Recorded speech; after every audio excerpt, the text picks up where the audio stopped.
That's a good idea. All right. Welcome, everybody, to the Planning Board this evening. If you'll take notice, there's emergency exits behind you, to your left, and behind me here. And if you'll all join me in the Pledge of Allegiance to the flag of our country. I pledge allegiance to the flag of the United States of America and to the republic for which it stands, one nation, under God, indivisible, with liberty and justice for all. If you'll remain standing for a moment of silence for our service personnel of the past and those currently serving.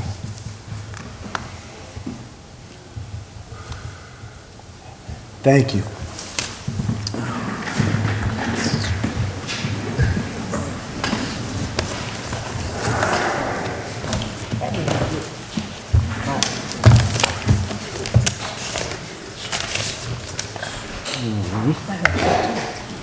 The first item on the agenda this evening is Duchess Contracting Corporation.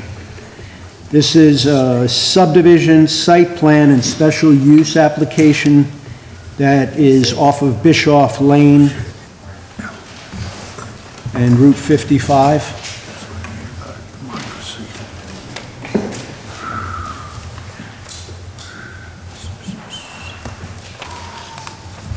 Hi, Brian. Good. How are you this evening? It's December, it's Thursday, but it's not raining, so. Oh, okay. How many people are here for this application from the community? All right. How many of you were here for the first hearing? Okay, very good. Just taking the temperature of the room here. So, Brian, if you could, give some history that would include what took place at the last hearing, please, and then Sure. address the items that the public has brought to our attention that they were concerned with. Okay. All right? And then we'll see if anybody wants to bring up anything new that wasn't addressed then or between then and now. Okay, well, first, if you want me to, Thank you. these are some additional ones. Okay. All right. Good evening, again here, Brian Watts from Days to Coast Engineering here on behalf of the applicant. The subject parcel has been, it's got a long history. There's been some approvals in the past for a site plan and some various iterations of revision since then. Currently, That's not on the screen. the parcel is basically vacant, except some of the improvements that were made as part of some of those prior approvals that are no longer. Sorry to turn away from you. If you could wait one moment. We just want to see if we can get the image on that screen. He's got up there. Yeah, let's start with that. Mr. Chairman, while they're doing that, I want to get back into the record so we can make a record about this applicant who re-advertised the notice, the public hearing, notice of public hearing, and sent additional mailers. Can you talk about that, Brian? So we started the public hearing, I believe it was August, and we made a motion at that time to adjourn to the October meeting. We did not submit any timely request for adjournment to the November meeting, and no one was here to represent the project at that time. So we kind of had a break in continuance because of that October meeting. We had made a tardy submission in October for the November meeting, which we hadn't had any professional review or anything because it was tardy, but we just wanted to get back into the board to kind of go over what happened for October, where we've decided that to make sure everyone's aware of all the timing and everything, and make sure the public hearing is properly noted and moving forward recirculated for this meeting. You'll recall And that so we are the here board again. made a motion at the last meeting to instruct the applicant to re-advertise for the public hearing tonight so that everybody had an opportunity to comment. at tonight's meeting, so just wanted to make that record. Thank you for that. And if you could, what is the distance for this application of notification from the project itself? 500 feet. 500 feet, I believe it's right. 500 feet. So, And the mailings, Letha, the mailings that are, Everything's good. I verified the cards. Affidavit? Yes. right, Yesterday. so the public knows there's certain radius from around each project of notification depending on the application itself. This one is a subdivision site plan and special use permit application. And the distance is 500 from the parcel circumference. Okay, so if you'll continue with the history, please. So the project has had some improvements, like I said, pertinent to previous agendas and project approvals, related mostly to just some earthworks, grading, clearing. It was allowed to kind of go back to field meadow a little bit and, you know, on and off. Essentially, the lower portion you would see by Route 55 is mostly clear. Bischoff Lane, Bischoff Yep. Lane is existing and cuts through the lower portion of the property, serve these residential houses in the rear. This pond in the front is man-made. It was put in part of some of those previous works I just discussed. There's a ditch on the other portion of Bischoff Lane that collects all runoff, discharges through a culvert under the lane to the pond, and then an outlet from the pond that discharges towards the neighbor's property up here. Most of the water comes in, goes right back out. And as part of this project, Hey, Brian, are Yes, you sir. opposed to pointing on that screen over there? I don't know if you're going to be able to be heard. You'll have to speak a little louder. sure. Would that work better for the public? Yeah, all right. Thank you. And there is a microphone on that table there. Oh, under it. Oh, good. Okay. You want me to take care of that? All right. Which screen would you like, Brian, by the way? Existing conditions. Existing conditions, okay. Okay. There you go. Are you cut short? A little bit short. Let me see, hold on. Let me see if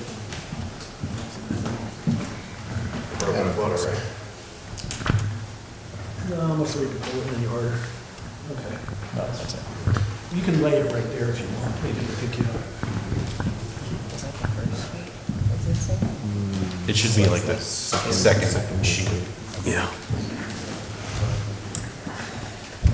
Yes, this one. So, this is Bischoff Lane, existing. This is the grading for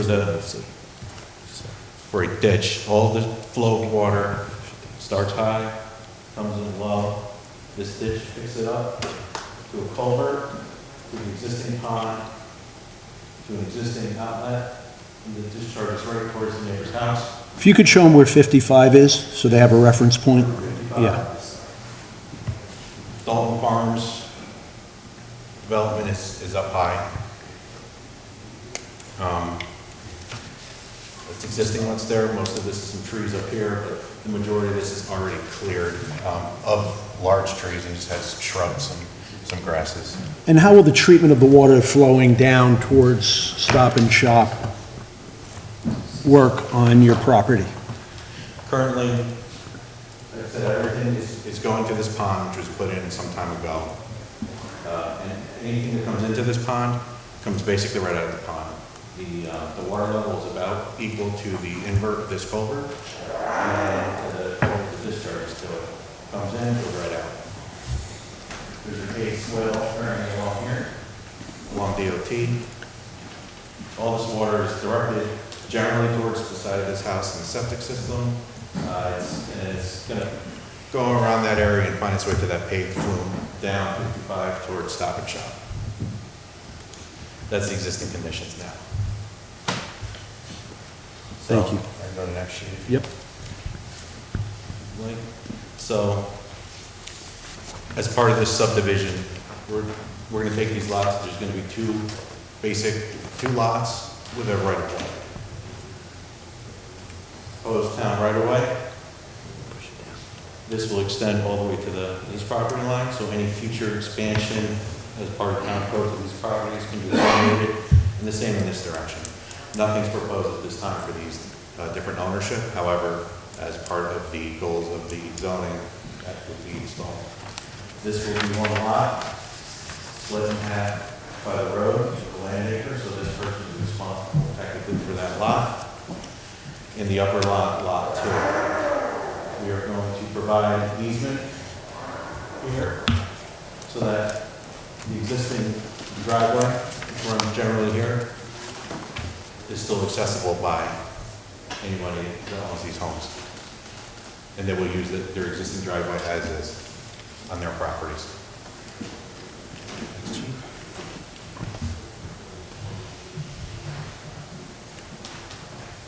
Again, this has gone through a couple iterations here, but we're basically, each lot is proposed to have its own multifamily unit. It's over there, it's pointing the wrong way. But parking in the rear, behind each building, so you won't necessarily see them from Route 55. We're providing some play courts and amenities along here for everybody. A stormwater fire retention area, which will allow some of the water to absorb as best we can. This is a high water table area, so we can't do a lot of deep infiltration, so we just have to control the flow as much as we can. This is all upgrade, so we try to minimize this cut. There is a retaining wall in this area.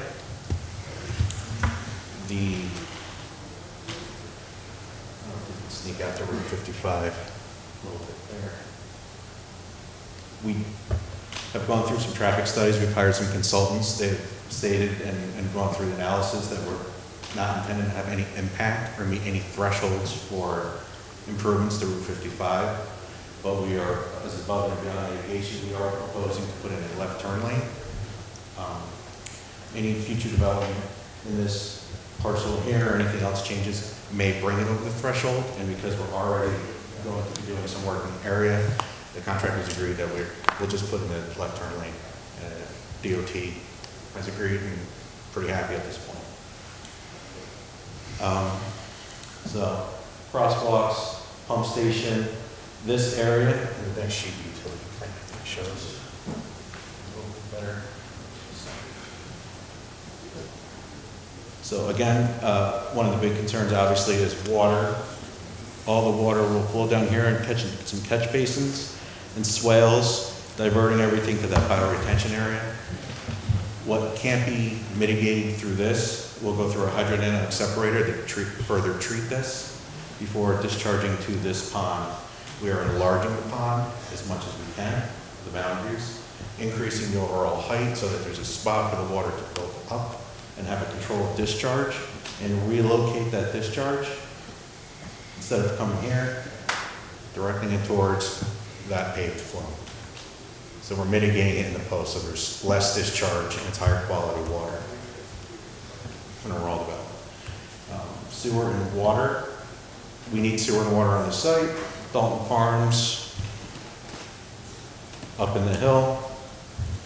We'll bring this down and around to the water, and we'll bring it all the way to this end, so if this ever has to be expanded, there's a cap right there in the road. Same thing here, hydrants here, water will come all the way down to 55. We will have as well. Any improvements along the corridor that take water, it's right there. They don't have to come all the way back up. Like we're adding Sanitary sewer, gravity feeds down to here. This will be a pump station, pump with a pump. Dalton Farms. Again, sanitary sewer here.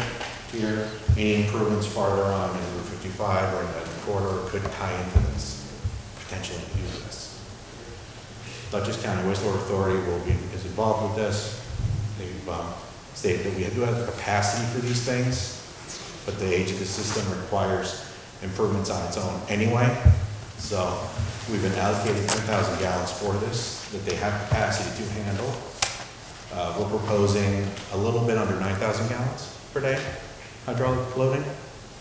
So we are under the threshold, and we're going to work with them to make any improvements that we have to. That aside, the water and sewer, my understanding from them is that they will be making improvements to the system regardless of what happens to this or anything else in the town center due to the just age and other upgrades that are needed. So with us including in the district, some of that cost is going to be spread around places. Next sheet. Next one, please. Next one, please. Various details. Next, please. I'm looking, I think, for the landscaping and lighting. Lighting, here we go. Here? Up one. That's one. Yeah. So, lighting, we're proposing street lighting around the road. It will be town road, hopefully. All the light is isolated to where it needs to be. Minimal to no property light spillage. Some building mounted lighting where required. We'll cut off code compliant dark sky friendly lighting. All 15-foot tall poles, they're all going to match. And I think the last one is landscaping.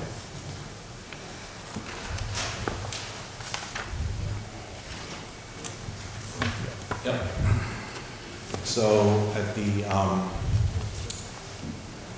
in conjunction with the planning board's request for a very full landscaping plan that's viable and makes sense, they hired a landscape architect to go through and landscape out as much as we can so that we're improving all the areas that can be improved with landscaping will be improved with landscaping. We're going to try to buffer this pond as much as we can. There will be a fence around it for safety purposes. Hopefully it won't be intrusive because again we are putting a pretty dense amount of landscaping improvements, and the architect has gone through and made sure that these plants are all viable to the soil types because there are tight, tough soils here that have stuff grow, and that it makes sense overall in the area.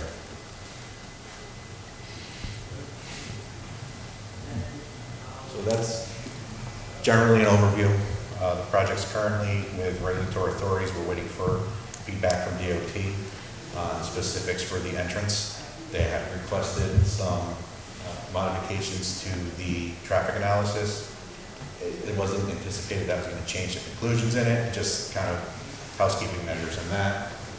Dutchess County Wastewater Authority is waiting for us to come up with a report on our specific usage that we need. I have a meeting with them Friday to try to, what do they want to see here is for their improvements as well. What can we do to help them with that pump station in the corner and any specifics they need for the water so that we can service the site.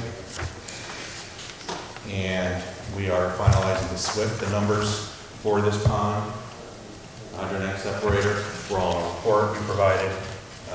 Real numbers, it works. We're just trying to flush out some of the details of that as well. Thank you. Did I miss any points you'd like me to? No, Brian, that was great. I appreciate it. Thank you.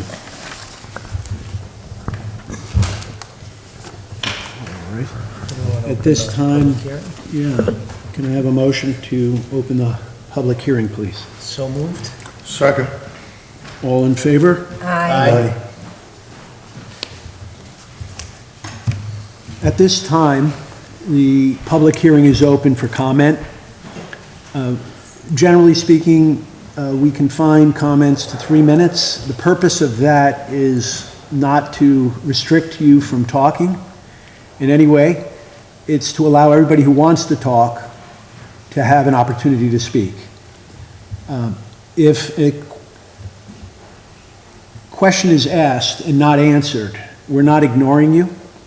We're listening, we're hearing, and we'll give you as much information before the end of the evening as we can to answer your question. There may be a moment where a board member may want to speak to you at the podium. and have a conversation back and forth. But usually what we're here to do is listen and listen carefully to any concerns or questions that you have. And then we can have a period of time towards the end, after everybody has spoken, where we can have a back and forth for relevant questions, rather than answer each one at a time, because there may be repetition. So, with that said, who would like to approach the podium first? You, Mr. Crane? All right. You'll announce your name and your address so it can be captured for the minutes once you're in front of the mic.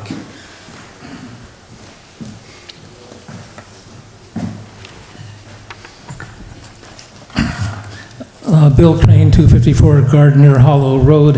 I've talked over this project with a lot of friends, a lot of people, and the main opinion is that they like the idea of affordable housing. They support affordable housing, which this would provide. They think that you don't need to you can also preserve the natural environment at the same time. That's their general position. And I agree with that. It's interesting that where the applicant sees this land is clear with a few shrubs, I see I hope this doesn't take up my 3 minutes, but I want to hand out. Okay, yeah. Hand out It's a loose 3 minutes, Mr. Crane. 3 minutes. Yes, sir. Hand out pictures of the. All right, Bill.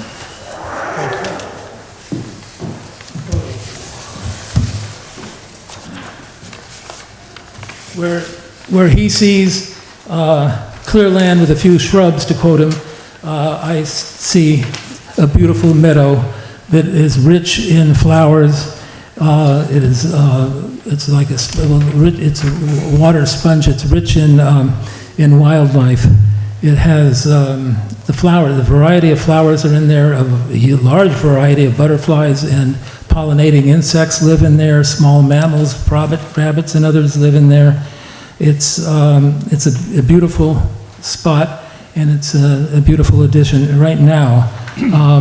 The project is going to go through all kinds of stunts in order to worry about to try to mitigate what he called mitigating the water problems and flow. I would submit that right now it's a pond, natural. It's a pond, but it's a meadow that is a natural sponge for water, and like other meadows, it's probably releasing water very slowly to streams.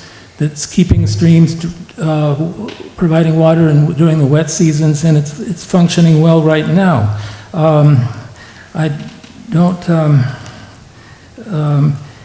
Meadows are valuable. They take in a lot of the carbon that is absorbed by plants. They go into the soil. The U.S. Fish and Wildlife Service, I quote, says, "For every meadow that is lost or degraded, humans and wildlife are losing a natural air purifier," because when you take away this, the carbon just is going to float into the air and contribute to the climate problems.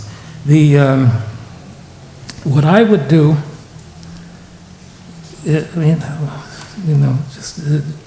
just what I would do is preserve the meadow and get rid of the pickleball courts. If they need recreation, the applicant at another meeting said they have to provide some sort of physical recreation, then put trails around so people can walk around. I would put in gardening. I would raise pits for gardening, and try to have a road that goes to Stop and Shop so the older people and the handicapped don't have to go down busy Route 55. That would, you'd have to get some sort of permission for that. I would keep all permeable surfaces. I imagine they're going to pave everything in terms of parking. Keep all permeable surfaces, and I would preserve the trees. If this goes through as it is, the people on Dalton Farm are going to be, instead of looking at a beautiful meadow and trees blocking, and looking through trees, they're going to just go down and see another big apartment building. A lot of people came here because they want the beautiful views of the environment, and this is that's going to be robbed of the people up on top of the hill at Dalton Farm. So I would redesign the whole thing to protect the natural environment as much as possible and the views. views of the neighbors. Thank you.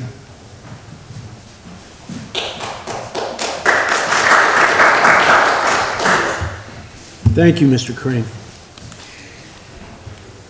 Please. Thank you. Good evening. David Garland, 62 Sterling Drive. Just to add on to what Mr. Creighton has said, I'm not sure if you are all aware, but both New York State and the federal government will give you money to do exactly what he's just suggested, to increase permeable areas and manage wetlands.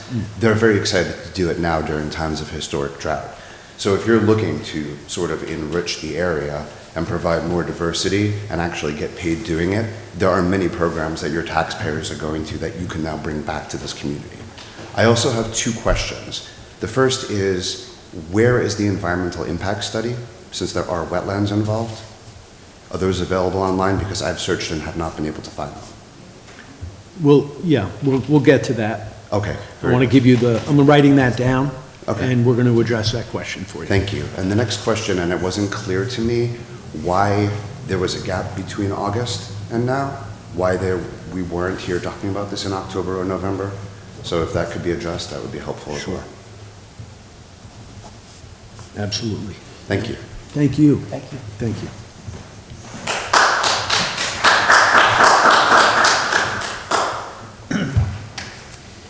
Any other questions? Any other, please?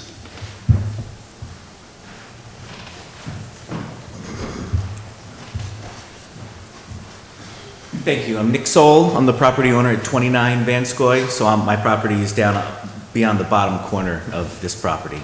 I second and third Mr. Crane's assessment on the wildlife.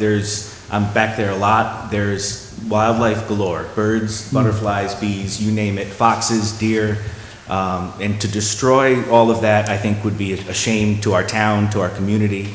My question here is, it's unclear from what I can find online and what I've seen in these meetings, is how close is this actually coming to my personal property line and my neighbors on Vanscoy? Our property line is right at the tree line, and it looks to be that these parking lots are really what I'm going to look out my back window and see, and that's not something that I or my neighbors moved here for. I'm also concerned about drainage. It is If I can just, Yes, sir. I'm curious about something, because you're so close. What part of that meadow can you see now from where you are? The meadow I cannot see because there's trees in between. Right, yeah. I live behind you. You live above me, I yeah. live right above you, yeah. I was just curious, the property the soils were used that were on there, and it depressed the elevation of it from what I remember years back. Okay. Yeah. So I was just curious if you could see the meadow right from your property, because you're probably the closest to it. Probably, my neighbor to the left, the two neighbors to the left are probably the closest to it, but I'm very close on the right side. Yes. Okay, thank you. So that's my number one question. I still haven't gotten an answer to that. Well, you want to know how far away Vanscoy is? I would like to know what the building? buffer is going to be between the parking lot and our property on Vanscoy. Brian, is there a way for you to answer that on the fly now? And specifically, what is that buffer going to be? Trees, landscaping? Sure. I don't have that distance right here. Everything on the hill, we are proposing to maintain as is condition, with the exception that there's going to be a path that's have to be cut through for the utilities. But beyond that, the top of our property to that street will remain as is. We've tried to lessen the cut. That back building has been raised up over the various iterations of this. I think one of the first things he looked at was like a 40-foot wall in the back. And this was before the zoning changed, but there was more buildings, it was worse. It was, In a yes. sense of those concerns. But it's been scaled back to meet the zoning code.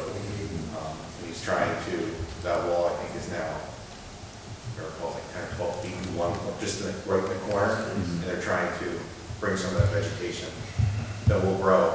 Obviously when it's a fresh project. Can you it's go a to the fresh project, landscape once it matures, screen? we're hopeful that So it'll be a wall that we're looking at for. It's for cut, you won't see like a wall to build up the grade, so they try to look back a little bit, because the roads have to be reasonable driving slope, parking slope, so that's why. So, I vaguely understand, I would like to see some more clearer. no, this is worth having just a quick conversation here. So in the back,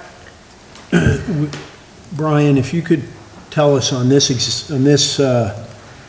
yeah, go right to the screen. Where's the existing cut right now?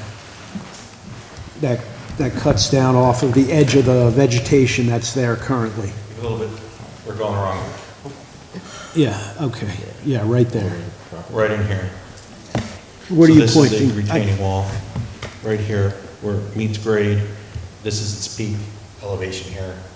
Okay, so that's the Breaks existing, back down. in the back, that's the existing, behind those parking spaces. Is that existing? The wall, Oh, that's the wall. Right. Back there, the green behind right where your finger is that existing?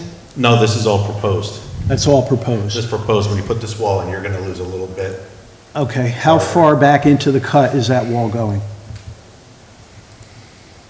The And the existing, utility plan might have, Grading on it? be the grading plan.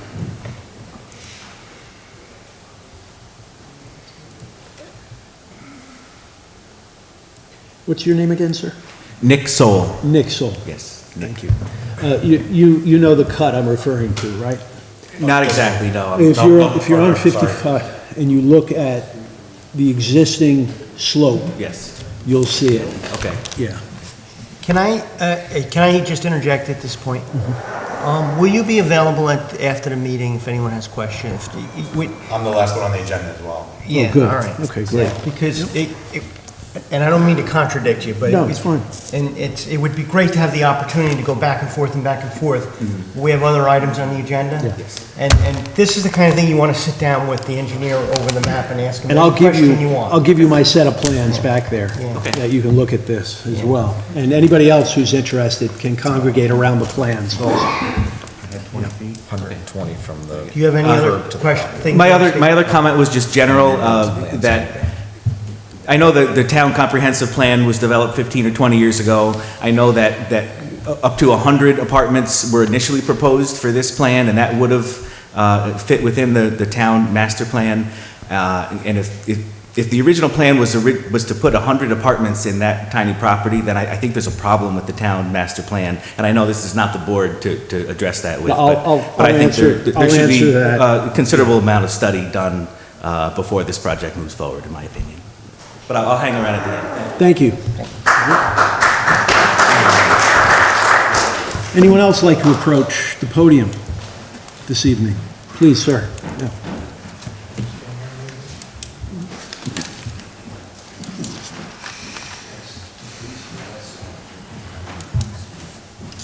My name is Andre Segui, 170 Roosevelt Drive. This is kind of a layman's question. I came in late. I don't know how this goes. I don't have studies to talk about, but one of the things I do know is talking to my neighbors in Dalton Farms. Everybody that I've talked to is upset about this. No one's happy about it. I don't know, there might be some other folks out there. But it feels like when you get here, again, walking in as a layman, when you get to this point, you see this, the people go, what am I gonna go for? This is a massive machine moving ahead. People are throwing money at it. It's inevitable. You're gonna look at this, So is that really the fact of the matter? Help me learn something. Is this is a done thing? We're just here to hear what's happening. Well, allow me to answer that as part of the other gentleman's question. Yeah. I just want to make sure that everybody has an opportunity to speak. I know that's an important question that I get asked often, all right? The answer is no. It's not done. It's not over, all right? And the applicant has quite a bit to do before he breaks ground. So, but with that said, he owns the property. This is town center. It is addressed in the comprehensive plan. That area is meant to be developed under certain conditions. And you're here to express your concerns that can be worked into the project. So the idea of suggesting that this can't happen, that, is like saying that you can't build a shed on your property if it's zoned for that purpose. Right now, Dalton Farms, it's built into our HOA constitution and bylaws that we can't have sheds. Well, that exists the same way in our town code. Our town code permits this in that area, right? We found the density to be too much with 100 apartments. The applicant came back with a proposal that is more in line and reasonable for the density of that acreage and space. So, we're I'm here- sorry if I misspoke. I didn't want to say this can't happen, meaning this can't happen. What I meant to say was, I know a lot of Dalton Farm residents are saying, this is going to happen, so let it be. Well, that's not necessarily the case. There are many applications that come before this board, and a small percentage of them actually end up breaking ground and coming to fruition. These entrepreneurs have a tremendous uphill battle to actually complete their projects. Okay.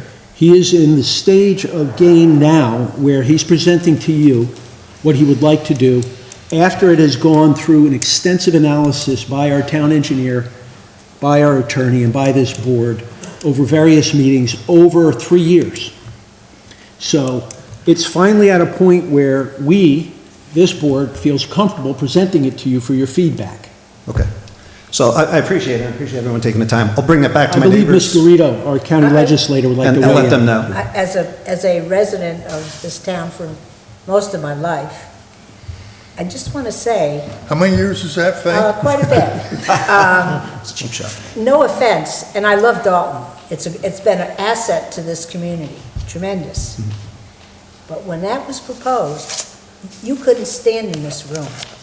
They had Fair to enough. have cops escort and I wasn't on the board at that time, escort people out. I mean, the objection was unbelievable. And again, it's an asset. It's a wonderful addition to our community. And I know how you feel. I grew up on a farm. There were cows everywhere. They don't exist anymore. And it's because of the growth. And we do have a housing shortage, particularly for apartments. I mean, there's a lot of people, their children would like to stay here, there's no place to rent. And so there is a need, and I know that it's upsetting that it might be adjacent to your property, but where are we gonna put it?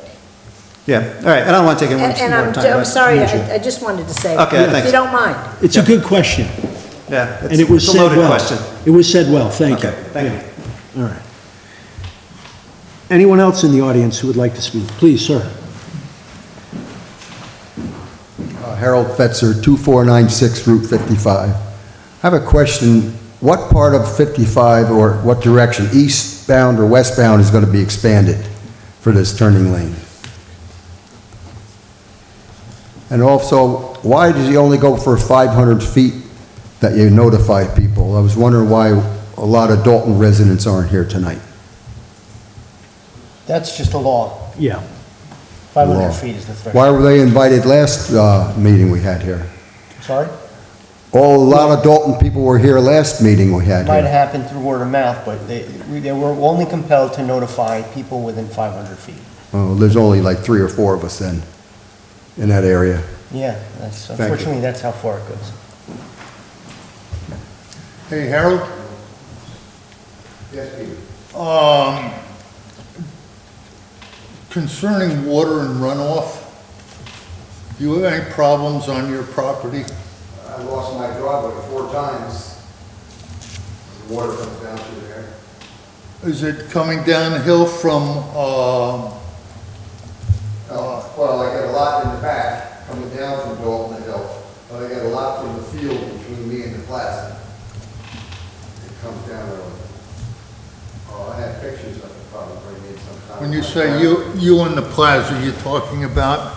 Where the pharmacy is, Okay. up the hill. Yeah, that whole field there all drains my way. Well, everything drains down towards Beekman. Which is, right, terrible. And I'm sorry, 4 driveways later or 5 driveways later. But just to put it in perspective, right, it's pretty much downhill from Page's storage, right? Right down to your property, including the road and the fields that go from your property all the way to Page's storage, right? No, my pitch wrong? Yeah. Yeah, you're- Okay, Because our it kind of property's higher. undulates? Yeah, all right. Right by the post office, the plaza right there, everything runs. And everything runs down. Right. Right, okay. So what he's proposing is stormwater management just on his property, right? What I'm saying is he can't do everything that's around his property and beyond, was the point I was getting to. All right, well, it's a foot deep, the water rushing down through my yard, what are they gonna do with that water?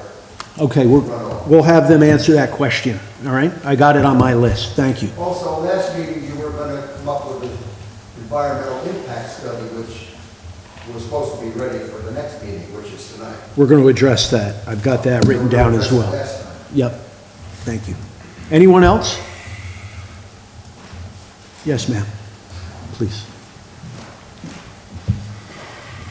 The environmental impact study is after. And I'm He's talking about the secret. here for the 2470 Route 55, which is the house on the other side of the pond. So, and I'm not really sure if I'm wording this correctly, but if this project doesn't get done, so if the project gets done, they're addressing the pond, and they're going to redirect the water down to the thing. If this doesn't get done, are they still going to fix that pond? Because that pond is destroying 2470 Route 55. It's destroying our septic system. It is actually, when it's really flowing, not only does it flow in the back of the house, but it flows in the front of the house, never goes into that gully. Never, water is never in that gully, it's always dry. It comes across the front lawn and washes out the driveway. So if this project isn't gonna get done, are you still going to address that pond? Or is that a whole different project? We're just here to hear their subdivision. If their Yeah, but subdivision that- fails, you have an issue with your neighbor, and you need to work that out with your neighbor. Rob, I disagree, Okay? okay? They're gonna put in, all right, so the state is saying that you have to put in a turning lane. So there's gonna be a modification of Route 55 in the area of Biscoff Lane. At that, I'm sorry, what's the last name? My last name is not, but it's Regatas. Bagadas, thank you. If the state is putting in a turning lane, they're going to have to address the water problem, the drainage in that area. And at the same time, it sounds to me like the state should be made aware of and address the drainage, not only for Harold's property, but what comes down from the plaza in that direction towards Cumberland Farms, as well as address the water flow in front of Biscoff, Bagadas, which also would affect the water flow at Stop and Shop and whatever the fuel station is that's there. Right, I mean, that holding pond, first of all, that property was all level. When they built that holding pond, which I don't think should have ever been done, they lifted it up like 5 feet. So now it just comes down and onto our property. It totally floods us out. It should have never been done to begin with. And at that time, my mom was maybe naive on what was going on. But if this project isn't going to be done, something still has to be done with the pond. So the pond is I just... appreciate your issue. I feel for you. And we are desperately trying to address that issue with this project. but this project is a submittal of an application to the town to do a subdivision. If for whatever reason it doesn't come to fruition, as a board, we only have authority over our decisions we make with this subdivision. If it doesn't come to approval, then it just remains an undeveloped property. Now that's just a property that's adjacent to your property, it's one of your neighbors. I can't, as a board, that's not our, we don't have authority or power to go out and to proactively request undeveloped parcels to conduct, improvements. We can only, we're here to just respond to their application. Well, then you have my vote. I'm for the project. Okay. All right. Thank you, ma'am. Is there somebody else? Please, sir. Please, sir. But Rob, we can make the state aware that they need to address the problem. But that's not what she's technically asking. My name's Tom Shost. I live across the street, 2473. And water problems is the issue, her side and my side. So I just want the water to flow the right way. I've been getting flooded out for years back there. I own the houses in the back, comes from the ball fields down through there. That was all swamp years ago. I'm sure you all know that. Right. Especially some of the people that are here for a long time. As long as the water's flowing the right way, I don't really have a problem with that.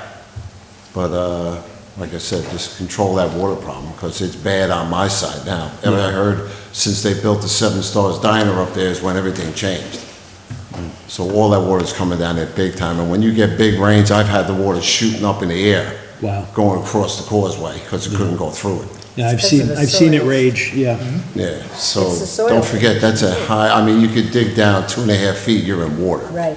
I was talking to our town engineer today about, there's an interesting tool that shows you the land that goes back to the 1930s, and then as you slide it across and change the dates, you can actually see Well, I've seen the aerially woods behind me, which the is only a little development. span to the library. Yeah. Almost knee deep this year when it was raining. It's Right. dry now, they just did a perk test behind my place. Guy went down 7 feet, hit nothing, but it's been dry for 3 months.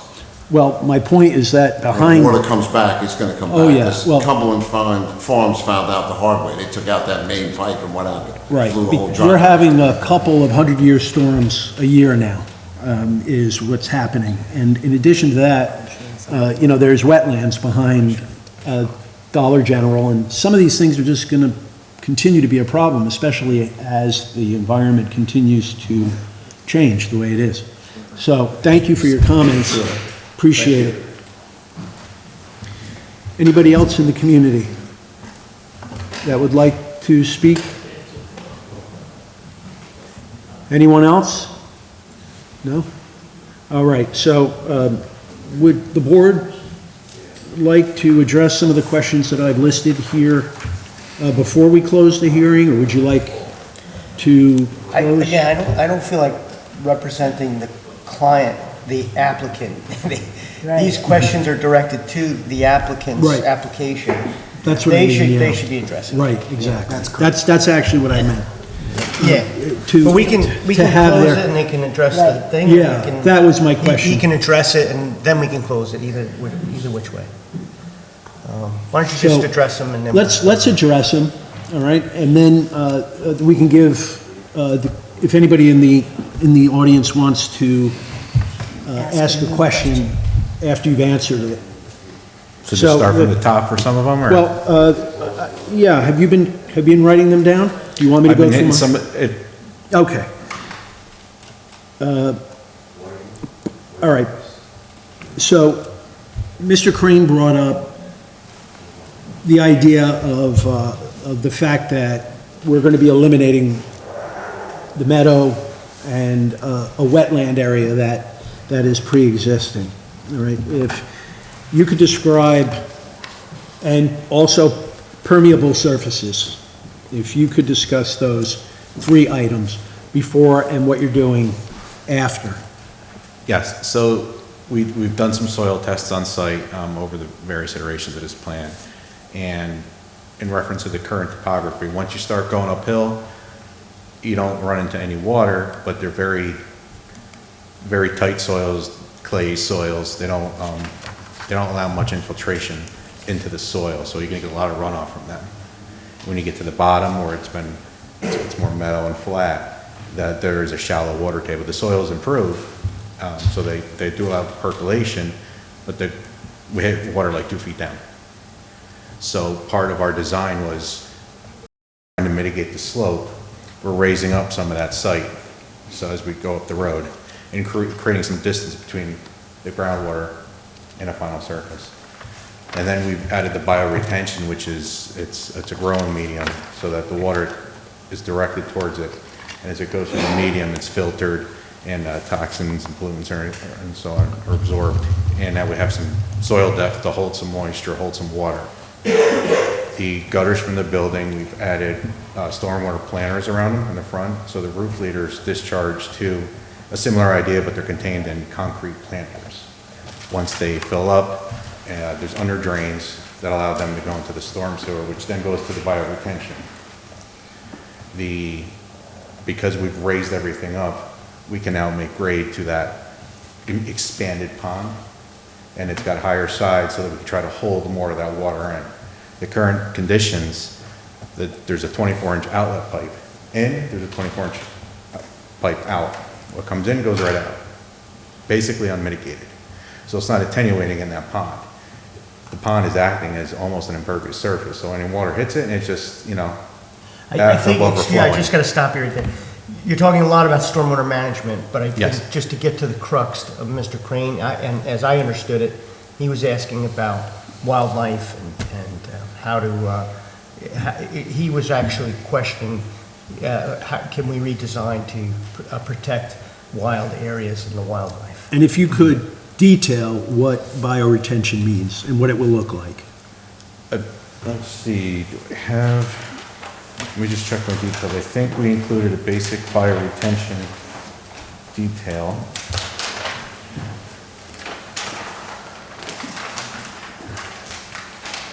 Is it on the landscape? No, because that's more of a Okay. stormwater plan. Right. It's not in this plan set, it might be in the digital. But we've minimized the cut as much as we can in the back to preserve the land. That's really the only spot we can try to maintain what's there. Otherwise, most everything else is gonna have to be removed for construction. If not in the finished phase, it will be green, but during construction, it's gonna have to be disturbed. As much landscaping as we can, but beyond that, there's not a lot you can help if you're gonna try to develop this property beyond that. It's more of a mitigation for loss of open space. And what will the pond look like at the end, when all is said and done? At the end, you should see a berm, and you're gonna see some vegetation all around that berm. And there's gonna be a fence, probably chain link fence behind the vegetation. Our code doesn't allow. It's not gonna be invisible. Yeah. I'm not sure whether our code allows chain link. Unfortunately, we let the chain link slip through the cracks once before. I seem to recall that we prefer not. Well, we can put in a different style fence. I just wanted to mention that.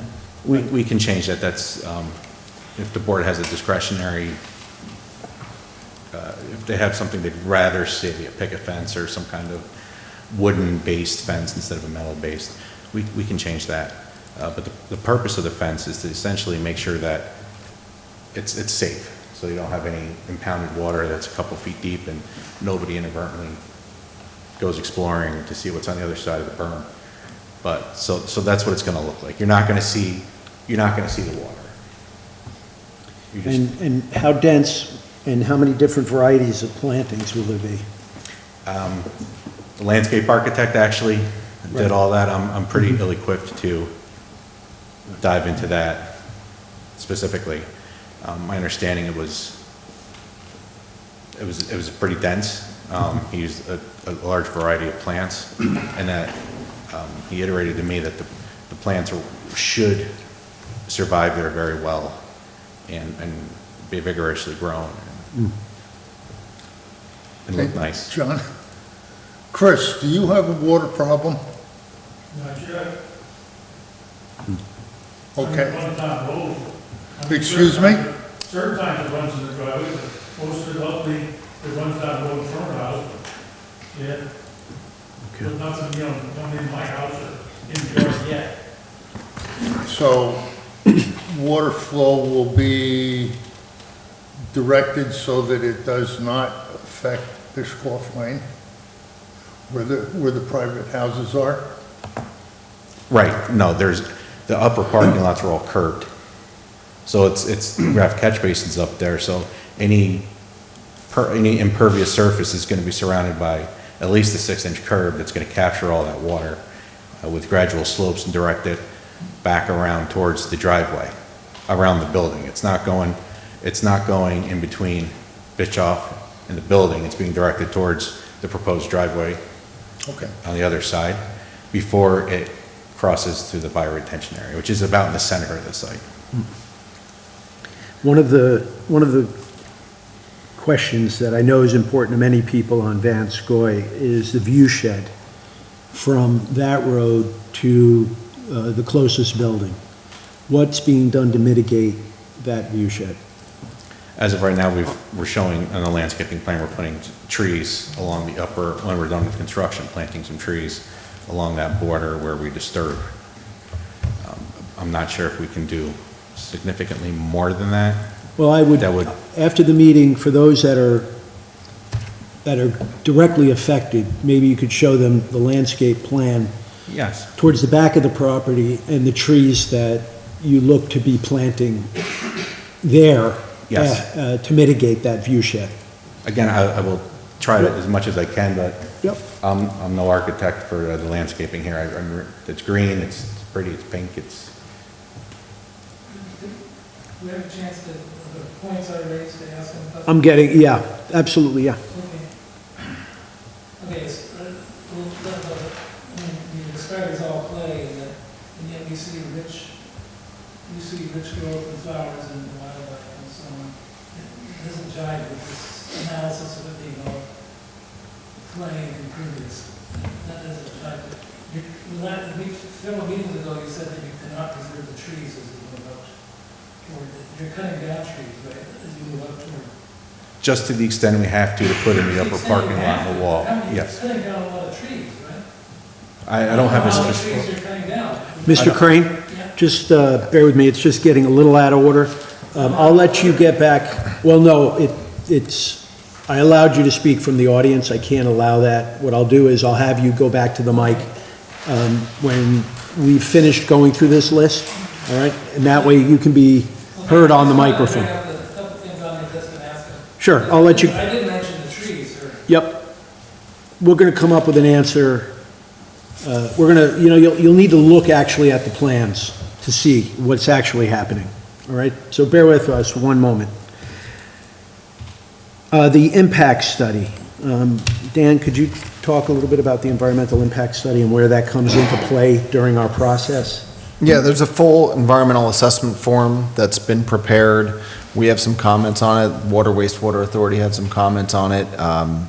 That's the tool that the planning board uses in order to make a determination of environmental impact based on the State Environmental Quality Review Act. So that's a document, that's a living document. It moves, it changes as the plan has been changing. So we've asked for an updated EAF to be submitted with the next submittal. Is it available to the public at any? Always. Everything's always available to the public. How do they gain access to it? So that what they would do is they would contact the planning department and fill out a FOIL, and then they can come and review all the documents that are submitted to the planning board. Which I recommend you do before you come to a meeting that is very important to you. This way you're reviewing these documents that we've been looking at for months and years. You can prepare yourself for these meetings and ask questions about what is going on and in the future as far as plan and what the existing condition is. It's all right there and available to you. I did ask the last time I was here. It was asked in this form in August, and asked where it could be found, and this answer that was just provided about FOIA was not provided. Right, well, FOIA is a common process, right? Understood. Yeah. The question was asked, where could this impact statement be found? Just as the gentleman to your right asked just now. Right. The answer that was provided by the gentleman to your left was not provided in August. I'll keep that in mind and do it for the future, make sure that I provide that information. It's a good point, thank you. Yep. Now, why the gap? If you can explain the gap in time between the last public hearing and this one. We adjourned the public hearing in, I believe it was August, the August meeting, to the October meeting. And essentially, we didn't show up in October, and we did not issue any kind of letter to the board requesting it to be adjourned again to November. So October came, the month of October, we made a submission, it was late, so they have their deadline on, I want to say it was a Tuesday. Couple days. 17 days prior. 17 days prior. We made it, I think, a week prior, but we knew in talking that we missed the adjournment requirement on us. That's on us. It wasn't on the town. We didn't submit the paperwork. And because we hadn't been planning on being in October, we didn't show up. So when it came our time, everyone was kind of like, where do we go now? So we had a break in the continuity of the public hearing there because it wasn't properly documented, there wasn't a proper procedure in place. So when we came in November, because we made that October for the November meeting, we went over that. We didn't have a public hearing at that point, but we were directed that we need to recirculate it as if it was our first time, just so that everyone who would like to be here knows that it's here, and publish it for this meeting. So August, supposed to be October. Improper procedures. When we were in November, we said, let's fix it, recirculate, advertise for the December meeting. Is this project important to your client? It is. If you could, yeah, thank you. What was that? I asked if the project was important to his client, because what was just described does not make it seem like. Oh, okay. I understand. I didn't get the context of your question. I get it. Property use. Could you explain the use of that? Currently and proposed? Yes. Currently, it's just vacant. There's no other development on there besides the existing driveway, a couple of remnants from a previous approval that they started but then didn't finish, didn't follow through. And it's proposed now to just have 2 multifamily structures. And just, it's landscaping, And amenities and so on. I meant actual legal use, zoning, that sort of thing. Town center? Yeah. Zoning? If you could explain, yes, that. What you're permitted to do within that area of our town and on your property. To be honest, I wasn't anticipating. That I didn't question. prep for a question, yeah. It's basic, it's a basic, Zoning. basic question, Dan, if you. It's been a little while. Yeah. The use that's being proposed is a specially permitted use, which means it's a permitted use. There's additional requirements that the planning board looks to, and during their review process, that's what makes it a specially permitted use, but it's permitted by code. The applicant is below maximum impervious surfaces, below maximum building coverage. There's no variances associated with the project. So it's zoning compliant. Yeah, and if you don't mind me interjecting, because I was one person, and Peter was also, and Fay was too. We were around when we developed the comprehensive plan. So just to answer that question of whether the comprehensive plan would have allowed this many units, it didn't. The comprehensive plan is the predecessor to the zoning changes. So it informed the zoning changes. Now, when the zoning allowed for this amount, the current amount, not 100 units. So when the applicant first came in, he did come in with close to 100 units, and we took issue with that because it wasn't consistent with the comprehensive plan or the zoning ordinance. Now they are more in compliance with the comprehensive plan and zoning ordinance. just to answer that question. If I recall, we're actually allowed more units than we're showing, but it doesn't work, essentially. Right. It's creating, there's not enough parking, and there's too much coverage that I can't overcome with my proposed stormwater infrastructure. So that's part of the reason why we're coming under with the from the 10,000 gallon threshold, was because we scaled it back to get it to fit within the bounds of the property and provide the parking and all the necessities required. Thank you, Brian. Now, Rob, I just want to ask you this privately, all right? Now, you are a landscape architect and an accomplished one, you know? Do you feel comfortable addressing some of the landscape work that's being done, the mitigation that it's attempting to accomplish, water and hydrology and all that kind of stuff briefly? That should be done by the applicant. Yeah. Yeah? Yeah, I mean, I'm not here to defend the No, applicant's no, application. yeah. But I can say that we did, as a board, request a robust landscape plan, and they followed up with a much more intensive, robust landscape plan. And so they're complying with the planning board's recommendation. But as to whether they're preserving open space and, or you know, how they intend to mitigate for the loss of open space, that I'm not going to sit here and defend. That's their application, that's their design. I could try to have a brief narrative from the landscape architect, if there's specific comments that I can make with the next submission. Right. If there's like any specific plants they want to know about that we're proposing or why, I can pass those along to the landscape architect who drafted it, so that you have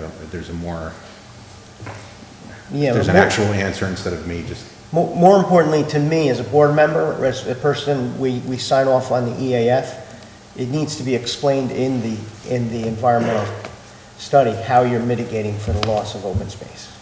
That needs to be explained in the EAF. Is it a type 1 action?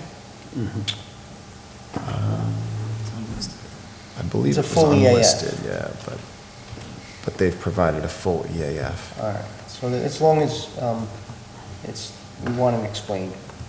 Yeah. This is a balancing act, right? This quasi-judicial board, there are the laws, there's the public, there's the applicant. And we're trying to make everybody more or less say pleased, but not necessarily thrilled. That includes the applicant, the public, the board itself, because there are rights, and then there are laws and procedures. That might sound vague, but I hope it gives you an idea of what we're here to do and why you're here. Because your information helps us balance the project out as best we can. And I might add that as a result of the public's comments, there has been some tremendous efforts to mitigate the drainage issues.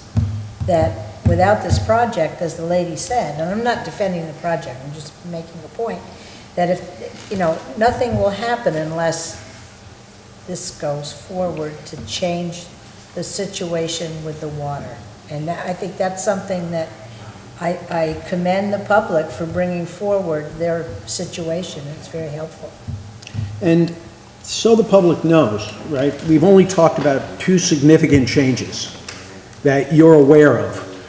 And some of you are only aware of it because this is the first time you're here seeing the plans and hearing about the process. From 100 to 48 apartments, right? A lot has happened between 100 to 48 apartments. A lot of reiterations to this plan. To include a lot of things that were brought up at the first hearing have already been built into the plans. And improvements have been made based on the comments and questions that occurred at the last hearing. I don't have a list of all of those, but a lot have been addressed in these existing plans. Just to reiterate that was 2018, it was 90 units proposed. 90. Right. Our code allows 12 units per acre in the town center district, which would allow this property to have 64 units. They're proposing 48, so they're below the maximum allowed. Is anyone left wondering or thinking about something that they would like to say? Any questions, concerns? Please, all right, if you'll come to the podium, please, sir.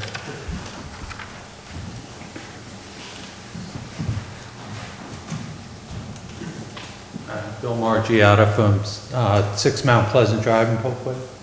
I heard you say something about tapping into the Dalton Farm water and sewer, and that it would be advised that because of its age, it would be replaced.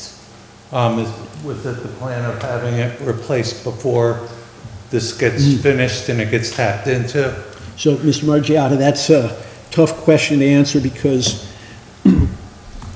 we have no control over that plant. They call it Dalton Farms Water Plant, Water and Septic.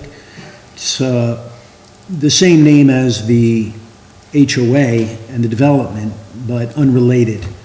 That plant, both sewer and water, takes care of not only Dalton Farms, but the new development, Elena Estates, will tap into that, as well as Plum Court and Victoria Estates and other areas around. And they all pay towards the servicing of that plant.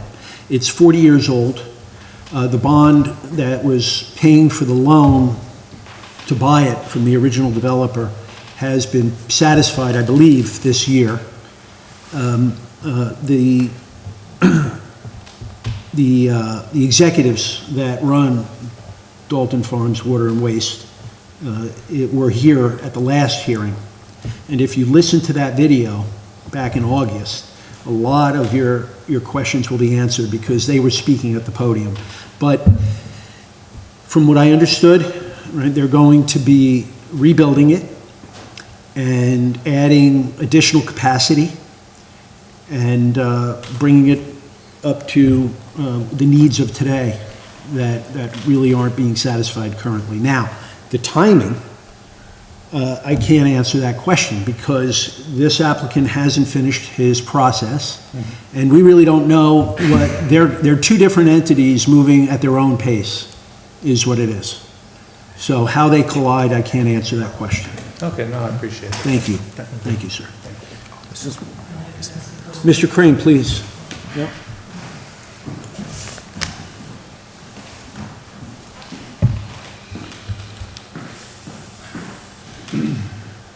I don't know if the applicant will look into permeable surfaces or not. That's one question. I don't expect an answer for that, but No, we can give you an answer to that. So, Dan, maybe, what is the ratio? Well, in terms of, if you're talking about permeable areas that are intended to be as parking and things like that still, pickleball court, improvements, parking. or are you talking about permeable as in natural condition type of open space? Well, there's a road that goes in there now.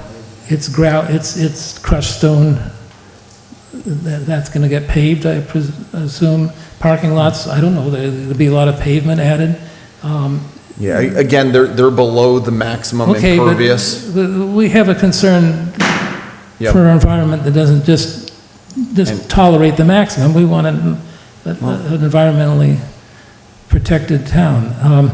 The trees, Well, let's answer that permeable question before you move on to the trees. Yeah. So, Dan, if you could explain the threshold and... So the code calls for a maximum of 50%. They're at about 43% right now.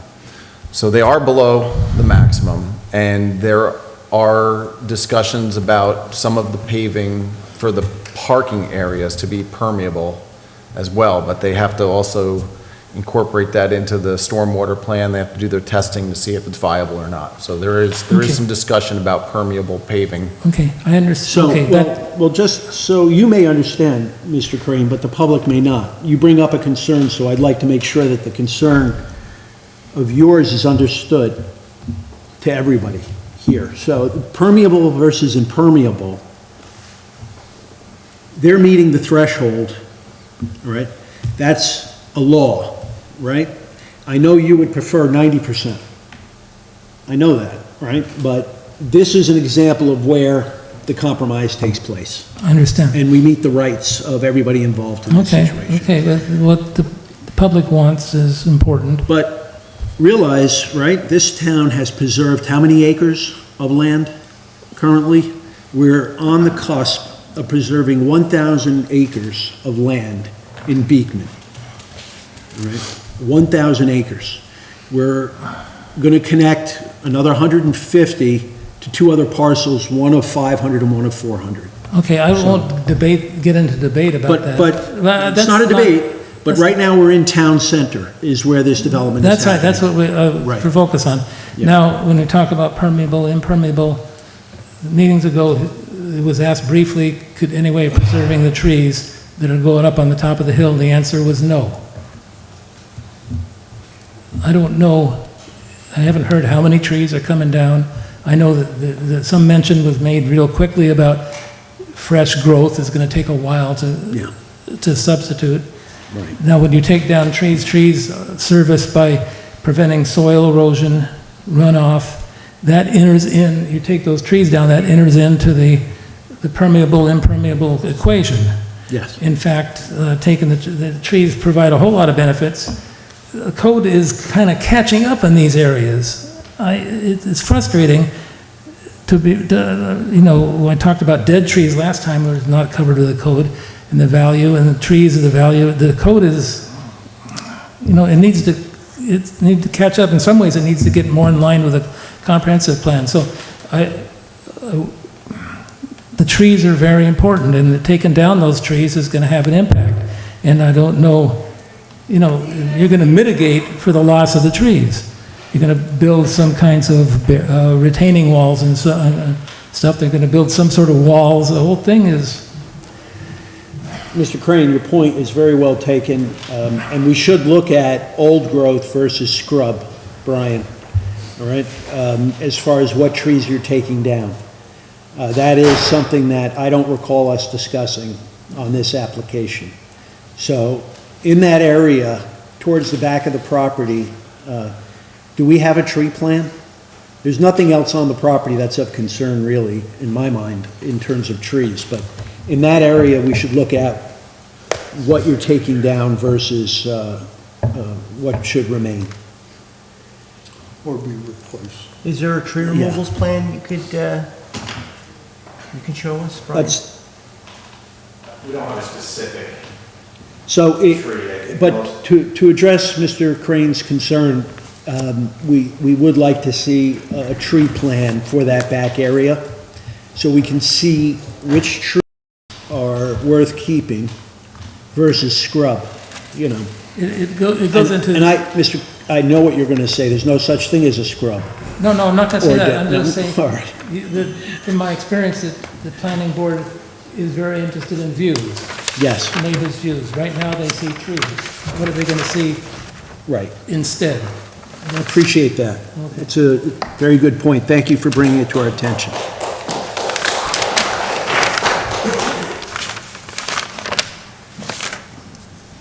Anybody else feel from the conversation we've had thus far that they would like to approach the podium about anything we haven't addressed? All right, a question was asked, which part of 55 is going to be expanded? That was one of the questions of one of the gentlemen in this room. In terms of right-of-way, it doesn't have to change. We had originally shown a provision for the sidewalk where we didn't know for sure, but we think, okay, we'll provide a setback for the sidewalk, it's going to DOT, and then the building will be farther away. The building got closer to meet the zoning code because we actually didn't have to move the property line. Everything fits within the existing New York State DOT right-of-way. About where we're showing on that plan where these center stripe islands are, will be expanded slightly, the pavement, to make room. There's already width there to make the lanes, according to what DOT is requiring, to make everything code specific for what they, So you're they drive the bus You're on. generally not expanding the width of the pavement. They are, the traffic consultant is working very specifically with DOT on the details, but conceptually DOT is happy with it, and there's minimal, they've minimized any kind of increase in the width of the road. I'm not aware, I have to double check So you're specific able widths, to- but there is, it's gonna be repaved. You're able to and striped. achieve the turning lane without expanding the width of the road. They're going to expand it minimally. I'd have to get the specifics because the traffic consultant is working directly with DOT on that and not our office. We hired a traffic consultant who's very well-versed in everything DOT, to And make DOT hopefully happy. DOT will address the water issue. DOT has required us to send them our SWIP and our drainage plans to review. So DOT's not allowing anything to go through or any kind of approvals or any such until they're also happy with our drainage plans. So if you can speak to this gentleman here now, well, to us, but answer his concern about his driveway. I mean, he's gone through 4 or 5 driveways. I'd just like to hear how this is going to help or hurt or prevent. How much of the water coming off your property is causing the damage, those kinds of things. I'm not sure specifically which driveway south of me. I mean, you gave the number, but I'm not. I'm on the uphill side of this property. Oh, okay. Yeah, I was talking about the water comes from Beekman Pharmacy all the way down and, Oh, so that has nothing to do with this application, then? well, they raised the elevation of that property, like Mr. Crane was talking, all the trees in the back. They brought all that soil down and they filled in the pond that was there. Oh, so you think it's backflowing to your, no? Oh, okay. I was concerned as to what are they gonna do with all the water that's coming down from Beekman Pharmacy? Okay, understood. That took my Right. driveway out for Could me. you answer that, Brian? On our, Which I think you already did, but if you could review it again. Yeah, yes, And sir. as far as expanding, if they're gonna have to expand 55, the width, there's concrete gutter on both sides. Right. So it's Yep. not, I don't see there's room enough for a turning lane without. And there's piping, there's actually, it goes under driveways, and, yeah, I've seen it flow, yeah. I'll get some of the specific numbers on the DOT final, DOT approved with, improvements. Okay. Conceptually, they approved of this until they actually say, hey, make this 2 feet, make this 4 feet, make this 3 feet, because that's what we want. And DOT, in the end, gets what they want because it's DOT. Right. The drainage on the upper side, we're creating a swale. So what you're saying is that you're waiting to hear back from them about the details from DOT because it's their road and they're telling you how it needs to be designed? Yes, essentially. Okay, all right, okay. They tell, And- if I don't have sight distance, they say no. If I, Right. if they don't like the pitch, they say, no, we want the shoulders this. And your choice is to do it or not do the Or project? change something. Right. Essentially, yes. Right, okay. No, they provide the design. DOT is not designing. Right. Okay. Yep. DOT has every right to disagree with whether the effectiveness of their design and make comments on it. Thank you. Yeah. And so they have to respond to that, and if it's, and so I wouldn't say that, I just don't want to mischaracterize anything. No, I appreciate the DOT is not clarification. designing this. They're reacting to a development that's occurring that's on their road, and they have to make sure that that development is done safe, and it doesn't make any changes to the drainage flow or affect the road. That's their interest. But this gentleman has a good question. He wants to know, is this turning lane going to widen the road? And then consequentially, will it then affect the drainage structures on the side of the road that has an effect on the neighboring properties? And those are answers we need to have. Those are and we would love to close this hearing, but the more answers you have to go back and get, the longer we have to keep this public hearing open to provide to our public. So maybe you need to bring your transportation guys with you, bring your landscaper with you. The more we can answer these questions, the quicker we could get through this process.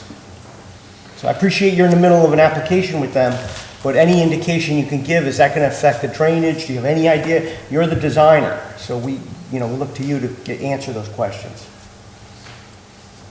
Okay. Sound good? Any other member of the board have any questions for Brian?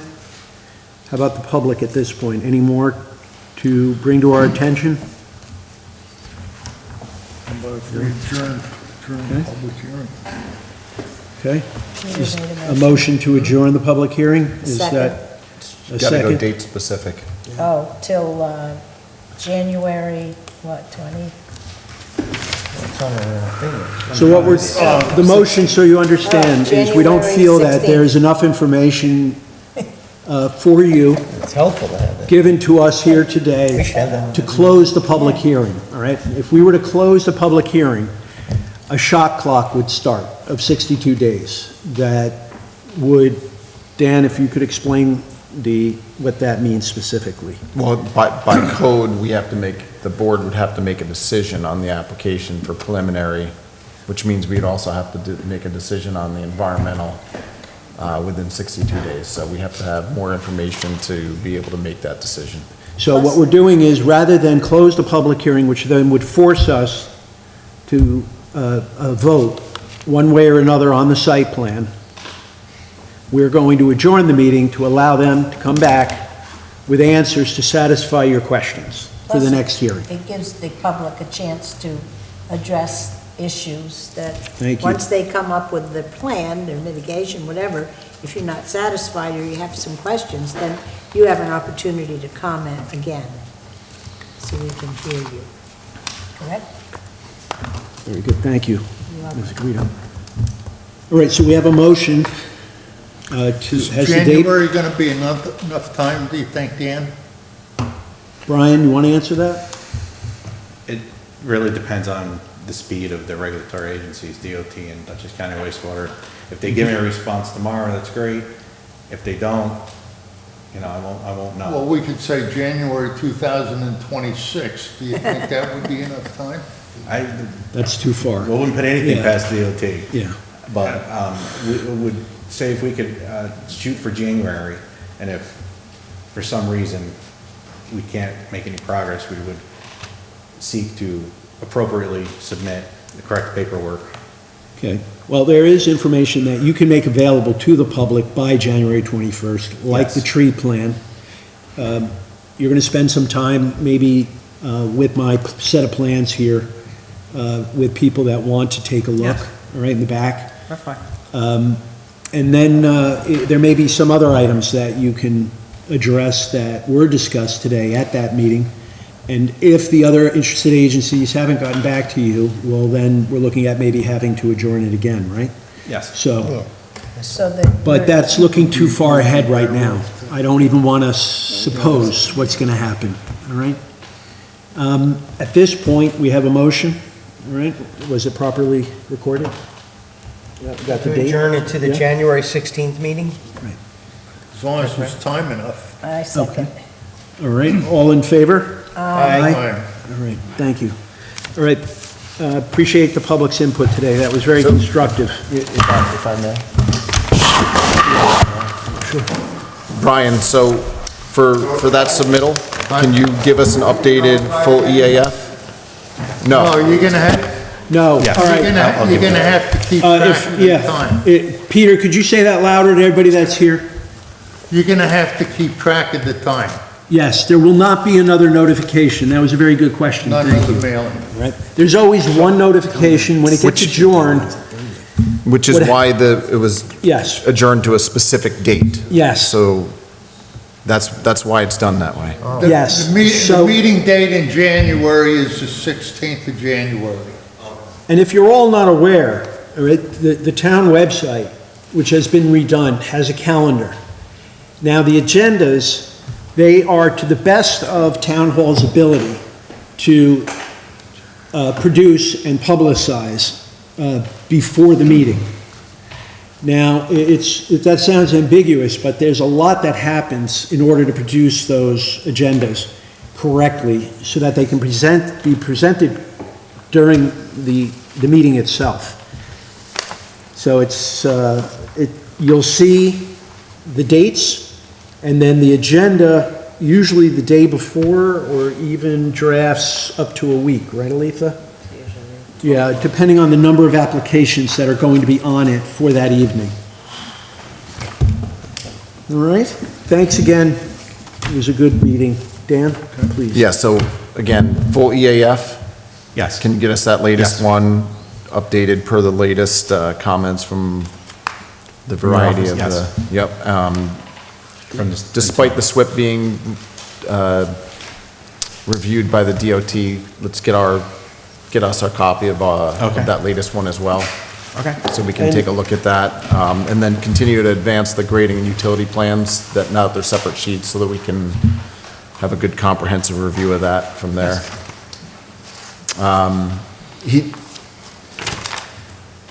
There was some discussion about the furniture and waste receptacles. That's for you to propose. All right, so. Oh, there's no specific, No, we don't have any Okay. specific standards, so, Okay. maybe your landscape architect will want to show some areas where the furniture and, benches, I whatever it just might didn't be. want if there was a specific model. Yeah, no, or not, anything there's like not. That was required, okay. Yep, that's for you to propose. That's fine. Might be a good idea to have the landscape architect here next meeting. It could help, because, I seem to recall that, our typical request for location of trees is if they're 8 inches or greater. Now, I seem to recall a conversation, we already asked for existing trees, but it was determined that there were none that were over 8 inch on the property. That's my recollection. I Right. can't tell you when, over the course of the last 6 years we Right. did that, but Right. I do remember that. Yeah. Could they be over 8 inches by now? I don't know. They grew. But they're also, you're cutting back into that buffer area. It's not a buffer area, but your property, and some may be on that area now with this new iteration.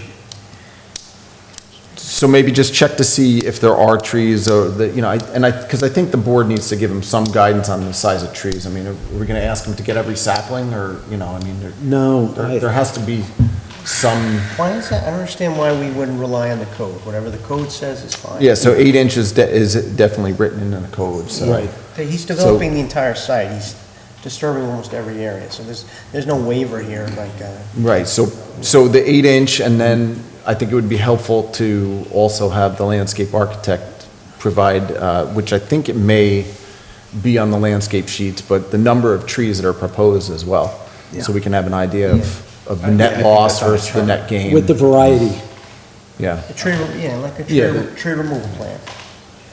Especially for that slope area. And we can also talk about the size of the tree, the maturity of the tree. I think that's important. You should present something that is as generous in terms of age as possible. Okay. Now, Right. Counsel, Some idiot during cut the- down the during Before the, they in get front here. of the town hall. Right. during the adjourned meetings, can the public submit emails to Aletha that will get circulated to us in the event that the public can't make the next meeting? How does that work? I forgot the details of that. They should, they can, but they have to be read at the meeting. Right. So so what I wanted you to know is that while you're home, while you're thinking, between now and the next meeting, you look at these plans, maybe a thought comes to mind, you can go to Town Hall, foil the document, take a look right there on the counter, right? Take a picture of it if you want, whatever part of the plan you're interested in, and you can prepare an email and send it to Aletha, right? The building, what's your email? Planning secretary. Planning secretary, all right? And that information is also available on the website. And then we'll read it and address the question here at the next public hearing. And they will respond to your email with answers. All right? Chair, thank you. Thank you for your attendance. Yeah. We're going to move on to the next item on the agenda, which is up for discussion, the Pizzuto lot line.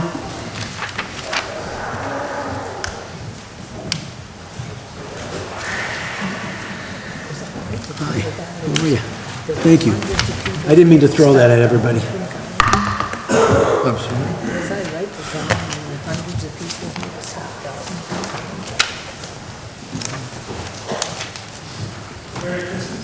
You too, Mr. Crane. Merry Christmas, Bill. Yes, happy holidays, everyone. Thank you. Good night, Jack. He's bailing. I'll see you home. All right. Well, the whole thing Is that is, your ride? No, that's my son. I know what you're That's saying. my superhero son right there. you can't. Jack Fustacci. But I think it gives you an opportunity yeah. to make it as good as it can. 90 units would have been. What's that? So you can't be a superhero if he's a Cowboys fan. I'm sorry. You'll have to have a wrestle out. I'll arrange that for next meeting. You were a wrestler. Come on. I'll set the mats Are up. we ready to go? All right. Are you ready, sir? Mr. Chairman, Thank you. Mr. Chairman. Yes, sir. Before you start, I think that you should pay attention to the lawyer's letter. Yes, absolutely. Yep.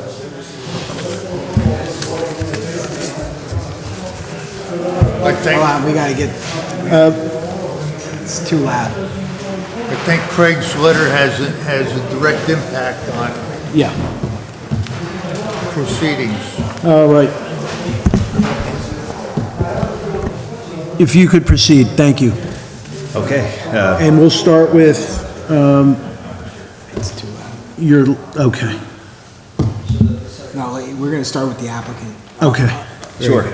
Yes, so Brian Hildenbrand, representing the Pizzutos and their lot line change. Last time we were here, the public hearing was closed. We since resubmitted based on the town engineer's memo. We received another review yesterday, which we feel, I mean, the project hasn't changed in a long time now. The remaining comments we feel are notes and some minor presentation things on the plat. We did receive comments from the town attorney, but at this point, we're really hoping, if the board is satisfied, that we can move towards a resolution, whereas, you know, a condition would be to satisfy the attorney and engineering comments. Just because, you know, once we get the resolution, we can move on with the health department. There's more steps involved here. Thank you. All right. Counsel, did you want to explain? Yeah, so when the applicant initially applied, they applied as trustees. There was a trust that owns the 83-acre parcel, and Dom Pizzuto owns the 2.5-acre parcel. So the 80-acre parcel is owned by this trust, but unbeknownst to me, I had to do some research into that deed. There are two life estate tenants. That means the grantors of the trust, which are the parents, I believe, and they're still alive. Oh. So they really kind of drive the bus. They have to be added to the application, by the way. Number one, they have to sign off on this. They have to consent to this. And then I got to see the trust instrument to make sure that they have the power, or, you know, the powers within the conveyance to do what they need to do. So I got to ask an estate specialist, to be honest with you, or a title company, to give me an opinion as to whether or not a life estate tenant can actually consent to something like this. You have, right now, you have the trustees who have signed the application. They are contingent beneficiaries of the property. It's contingent upon the death of the life estate tenants. So they really, it's a legal, you know, it's a legality, but and it's rare that it happens like this in an application. But this is an estate planning tool that was used, and I don't think they thought that that was going to, affect what they're trying to do, but it does. I can't hear what you're saying. Why don't you come up to the, are you Mr. Bizzuto? Yeah. Okay, why don't you come up to the,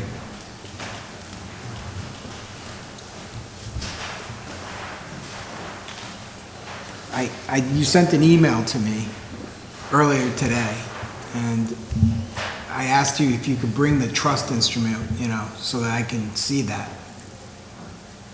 So I have it, it's the same one that I emailed you.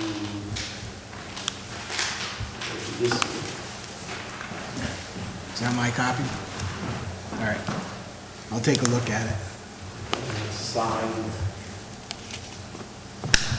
I appreciate it. Can I ask a question? So it seems like the trustees of the trust are making this application for the subdivision. Yes. So they signed. Are they allowed to? No. Isn't the owner supposed to? They have to have consent from the owner to make. They also have to have consent from the life estate tenants. They're the ones who have a right to live on that property. They can kick everybody off that property, by the way. Well, I don't understand what you're saying. Well, you should probably get a lawyer, okay? So Like, we're transferring 1 acre from me to me. no, you're not. You're transferring property from the property that's owned by the trust. But everybody in the family signed that months ago, a year ago. Not the life estate tenants, is it Lucia and who's the? Joseph Pillar. Pillars. Pillar, The Pillars, both Pillars. So they're integral to this. So what you're trying to do, you can't do yet. That's why I need to see the trust, and I'll report back to the planning board after I do so, and I talk to a title company.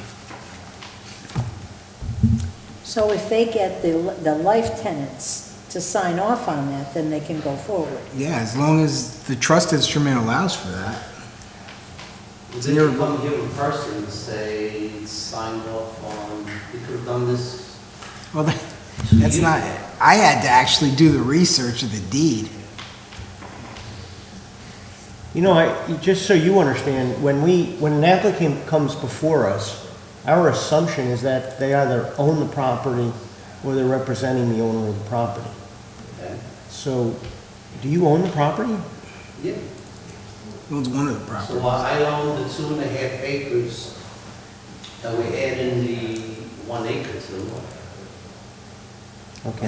And you own 50%, he owns 50% of the 83-acre parcel. By virtue of the trust? No, actually, the trust owns 50%, 50%. and I think you and Carmelina own the other 50%. It's very complicated. This has been one of the most complicated Lot line, realignment. Sorry, it is. It is a very complicated lot line realignment. And he's representing the town. You are completely unaware of the legal instrument that exists on your property. So you need an attorney to interpret your document to you, your trust to you, and that attorney could then have a conversation with the town's attorney. It seems to me that the people that are the life tenants, if you will, need to give you the authority to do this. That correct? Yeah. Legally. Legally, not just Not come by- here and speak. They have to sign off on it. There are documents that have to be prepared by your attorney that they would have to sign. So you want a statement saying that An attorney will give you, it's not just a statement, it's not a letter, it's a legal instrument, and I'll let our town attorney. It's number 17 in the subdivision application. Yeah. Which was signed by the trustees before. But the life The life estate tenants. tenants need to be signed that as well. Okay. That would be the easiest way. It's right there. Okay. There you go. And then, so it's kind of a two-part thing as I see it. They have to sign off on it, but then the instrument also has to be reviewed to make sure it doesn't restrict any changes to the property. Yes. So there's two parallel Right. paths here, right? Yes. And an attorney is necessary for them to hire, or? Yeah, I mean, I'll let- he provided Craig with the irrevocable. I can't give, I Trust, can only give so- trust to this board, I cannot give him Right, advice. So you might want to consult with an attorney if you have one. And especially if, is it your parents? Are they? My in-laws. Your in-laws? Are they incapacitated in any way, or are they? No? All right. That means that they could sign off. They're competent to sign. Okay. So you're gonna need to amend your application to include them. As in, when they sign this, that means they're authorizing you to speak on their behalf as well. Yeah, and then they'll have to sign the plans and everything too, so you'd have to put them on the plan as an owner and some statement on there. Those trusts were created to protect the But I rights don't of. understand if this here is my property.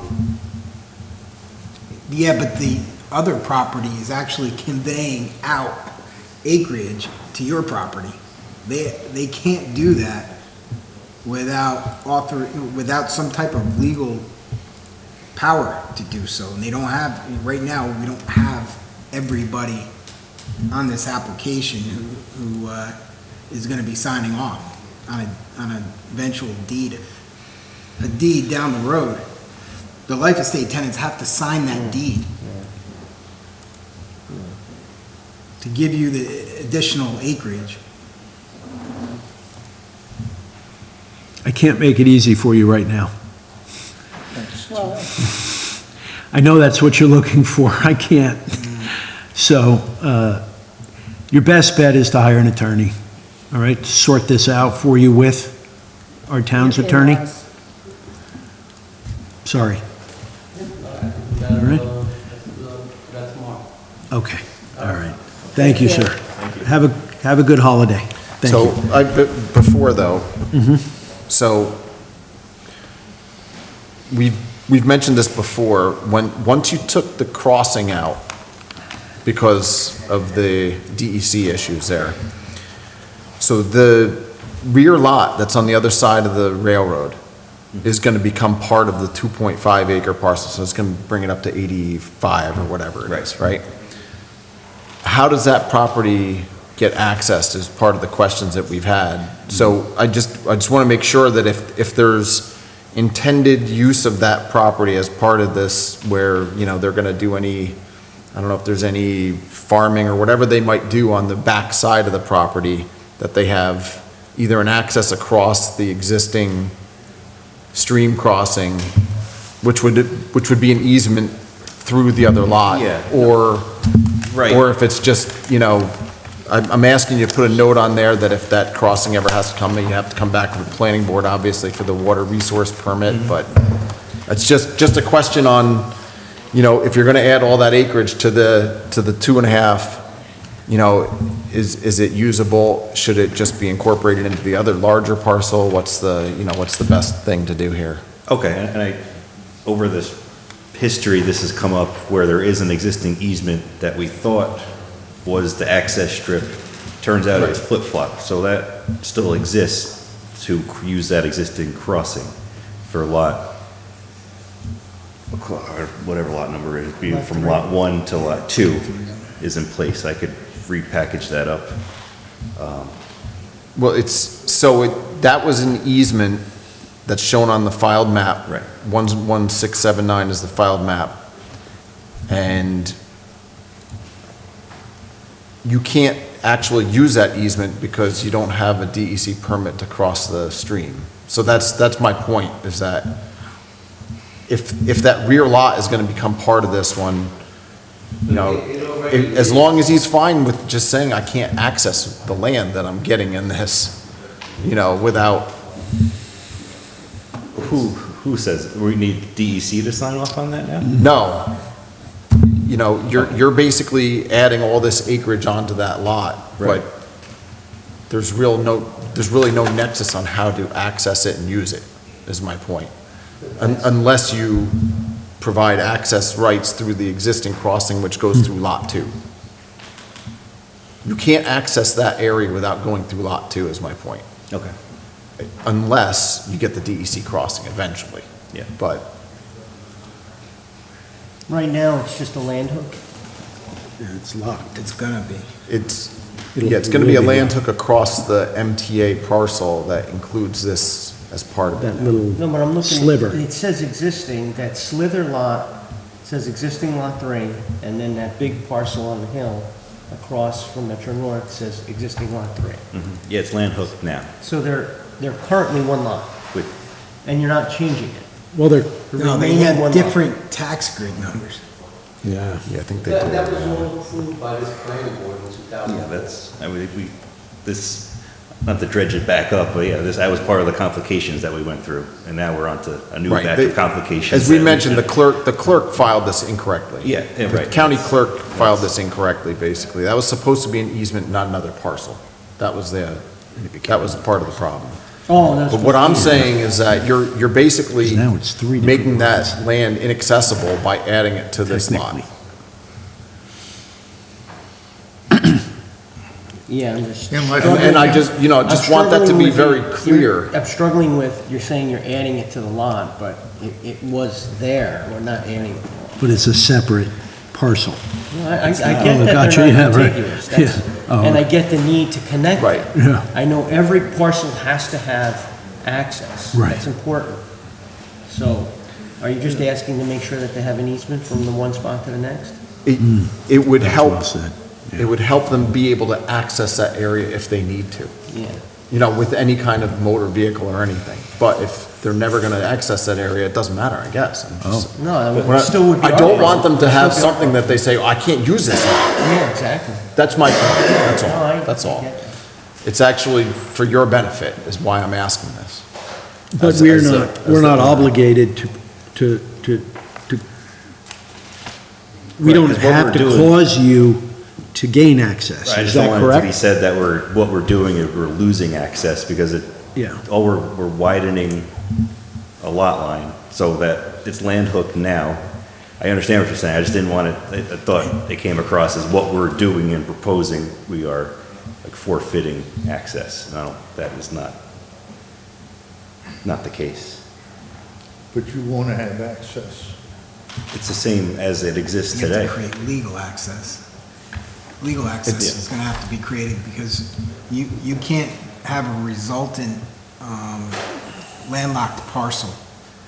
Like, It's not landlocked. It's land Find hooked. the access there, I front pair of boots and I walk. If you have physical access, that's different than having a legal right.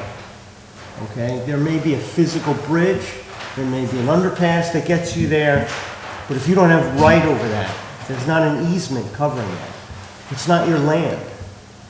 That's a problem. Is it your land? You show me on the map where the easement is from lot 2 to lot 3. And show me where the easement is from that little slither that makes it all the way across. How do I legally get from the slither over to the bigger parcel? Show me on the map.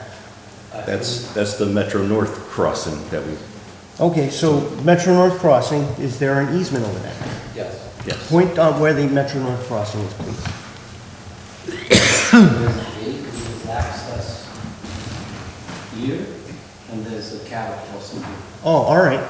Do you have a legal easement covering that? He's saying he has a legal easement covering it. I submitted that also. Yeah, okay. So So, letter from Metro North to state that. yeah, so an easement's a document, it has meets and bounds description. Why wouldn't you draw that on the map? It would facilitate this discussion. The project is happening down near the road. This is a new question that arose. It's all the way up here. The lot line change is off this sheet. It's, I know, Okay. but it's a really good question. Yeah. Okay. Can you draw, all right, I'll tell you what, let's make this really simple. Draw it. Come back and draw the easement on there. Dan, is that what you're talking about? Or you're talking about something, like that's, where every time we open, we keep going and more questions come up. Dan's talking about the crossing, you're talking about Metro North crossing. It's not the same topic, and this is why it's constantly confused. Can you bring up the one with the lot line on it?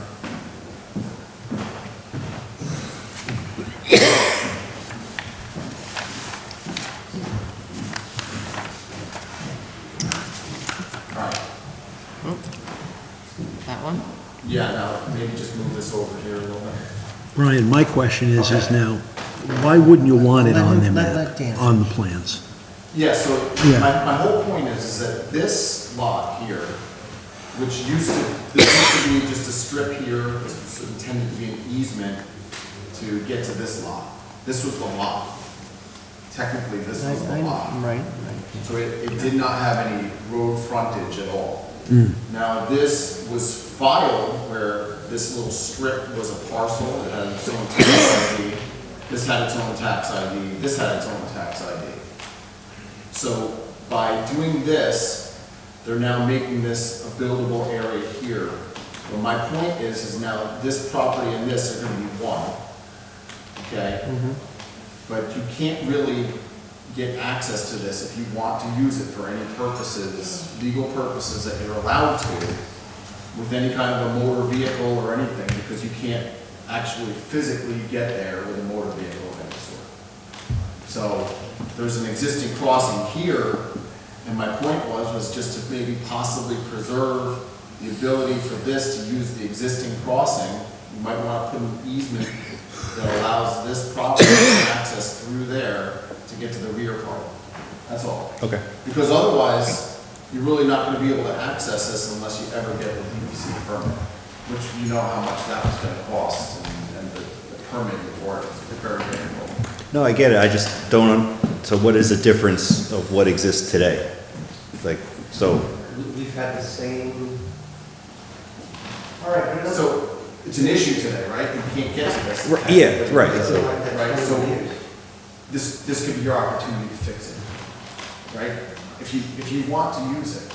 Otherwise, you're basically not really allowing yourself. If you ever wanted to, I don't know, do some timber management, forest management, some timber harvesting or something on this parcel that you might be allowed to do, you really don't have that access unless you get the DEC permit. And my point is if you were able to create some sort of a legal agreement now that goes through lot 2, you might still be able to have that ability without having to get the DEC permit. It could actually save you a lot of effort. Yeah. Is my point. Okay. Understood. Can I just ask my question, which is, I understand what you're saying here. How do you, there's still a parcel that separates this area from this area. You're telling me there's an easement there. Is that correct? All right, would you please show the easement on the drawing the next time around? Because that also speaks to the same thing. Dan is saying, make sure you get to here, and he's assuming you have a plan. How do we know that? And I know you guys don't think it's important for us to know, but it's, I'll tell you why it's important. Because if you do end up selling this parcel someday, and it's maybe 3 generations down the line, they sell this parcel, this guy he's left with that parcel and no way to get there. And then he comes back to the board and he says to the board, how did I get there? How do I get there? How did you let this happen? Now you're telling me that there's a legal agreement that gets us there. Just show us. Just show us. Why is it such a secret? Just show us this thing somewhere. They put me on Facebook. Okay? They actually paid when they did the trail. Hey, Craig? Yeah. Can you get the, can they get the county clerk to refile that properly? I'll give myself a timeout up here. I'll be all right. So it sounds like with all those physical improvements, They wouldn't have allowed that to happen unless they knew there was an easement there. And there's the character. We don't have to go 9 rounds on this. You just have to get the easement. Can I have a paper from Metro North dated 2000? And then when you get it, I'll say, thank you for showing me the easement, and I'll appreciate it. And then we'll know you're protected, and future generations protect that bond, etc. But that doesn't negate what Dan is saying about, right now you can't cross here. So even with an easement here, it's almost worthless, because you can't cross here. So could we do this as a temporary, like with a time limit until like the 5 years, 10 years? No, because in 5 or 10 years, they lose that right again, and then this then again becomes unaccessible. So we'll just make. You're saying that there's an actual road over this road? Yeah, there is now, yeah. Yeah, so if you had an easement, I understand your point. You need to make sure, right now you don't have access from here to here, because you can't cross there. This is preserving your ability to access the rear of your property. Yeah. The Like problem, Rob said, this lot goes through sales sometime. You don't get along with that guy, you're stuck. You don't have any access to your rear lot. Yeah, I'm sorry if I'm getting a little frustrated. This has been the most complicated lot line alignment I've been involved with, and I've been on the board for probably 12 years now. And I just want to understand it, and I'm kind of getting from you like, don't worry about it. We know we have it. Don't worry about it. Don't bring it up. But that's my job here and as a board member, to worry about it. if I could say, and that's a good point, if there was one owner of all these lots, it would be very simple. Yeah. It really would. It would be open and shut, but it's not. Yeah. I mean, you must have known this was ahead for you, right? It's several owners. This is going on. It's what did you call it? A misfiling. There's a life Yeah. estate. There's Yeah. several owners. There was a mistake in the county clerks. You must have known you were headed for a complicated situation that we're desperately trying to work out for you. We really are. But you're telling me that don't worry about it isn't helping. It's not helping us. Just if there's an easement, produce it, and then that part of the discussion's over. Thanks, Rob. All right. Just looking out for you. All right. I'm going to say happy holidays anyway. I feel like I gave you some coal. I'm sorry. All right? You don't deserve it. Okay, jet management. What's that? No, that was just discussion. Yeah. All right. Good evening. Hello, everybody. Hi. How are you doing tonight? Good evening.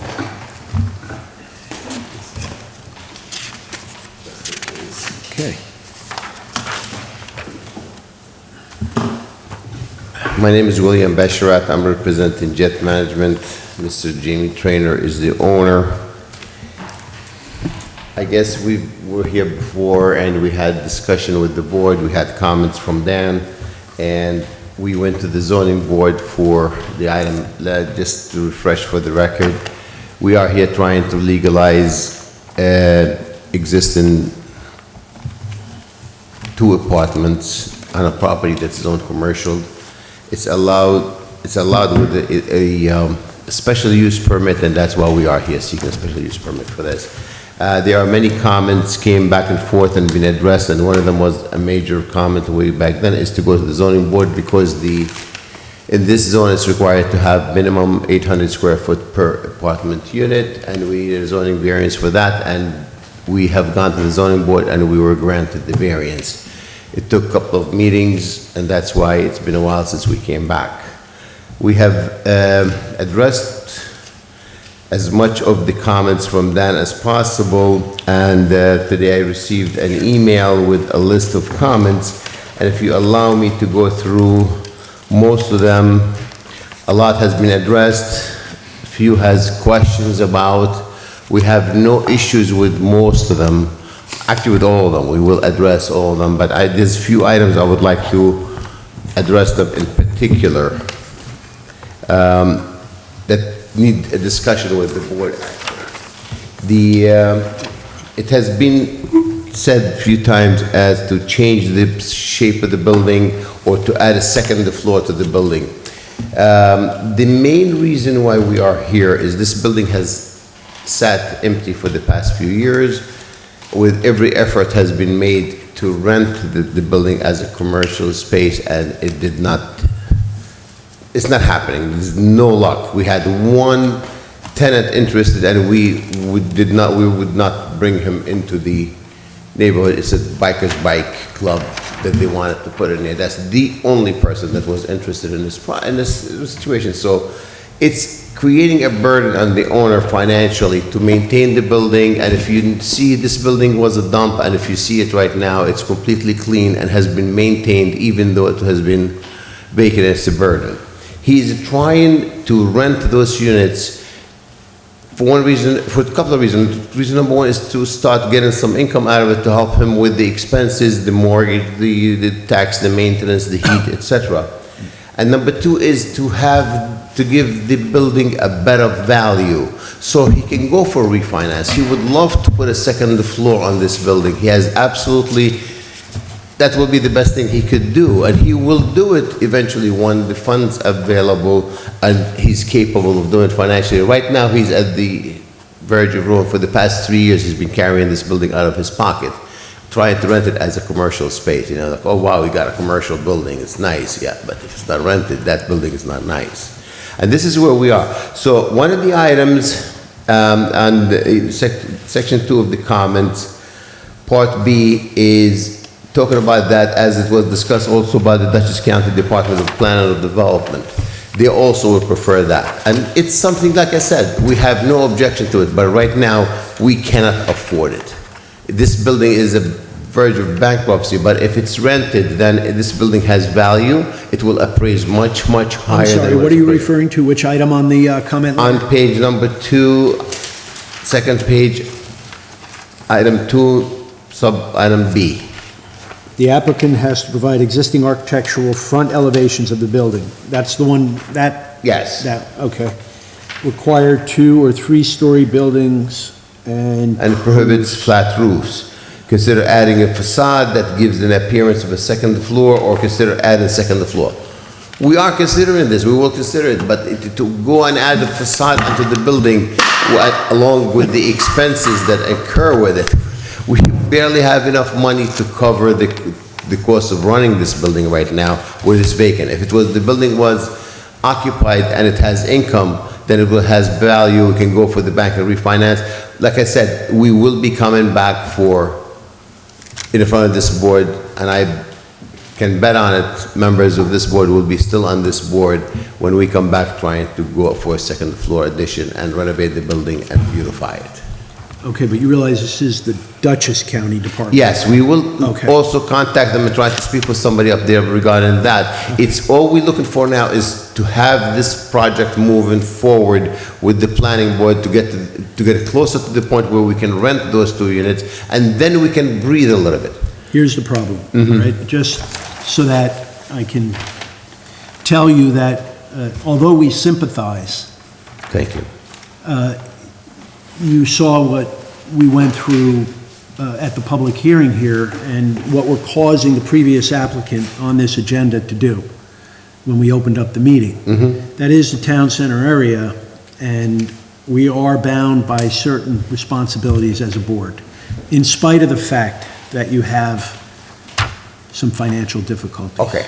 Now, leaving the building as is, okay, and it's going to go into further despair for the lack of funds, it's not beneficial to the town, and we know that.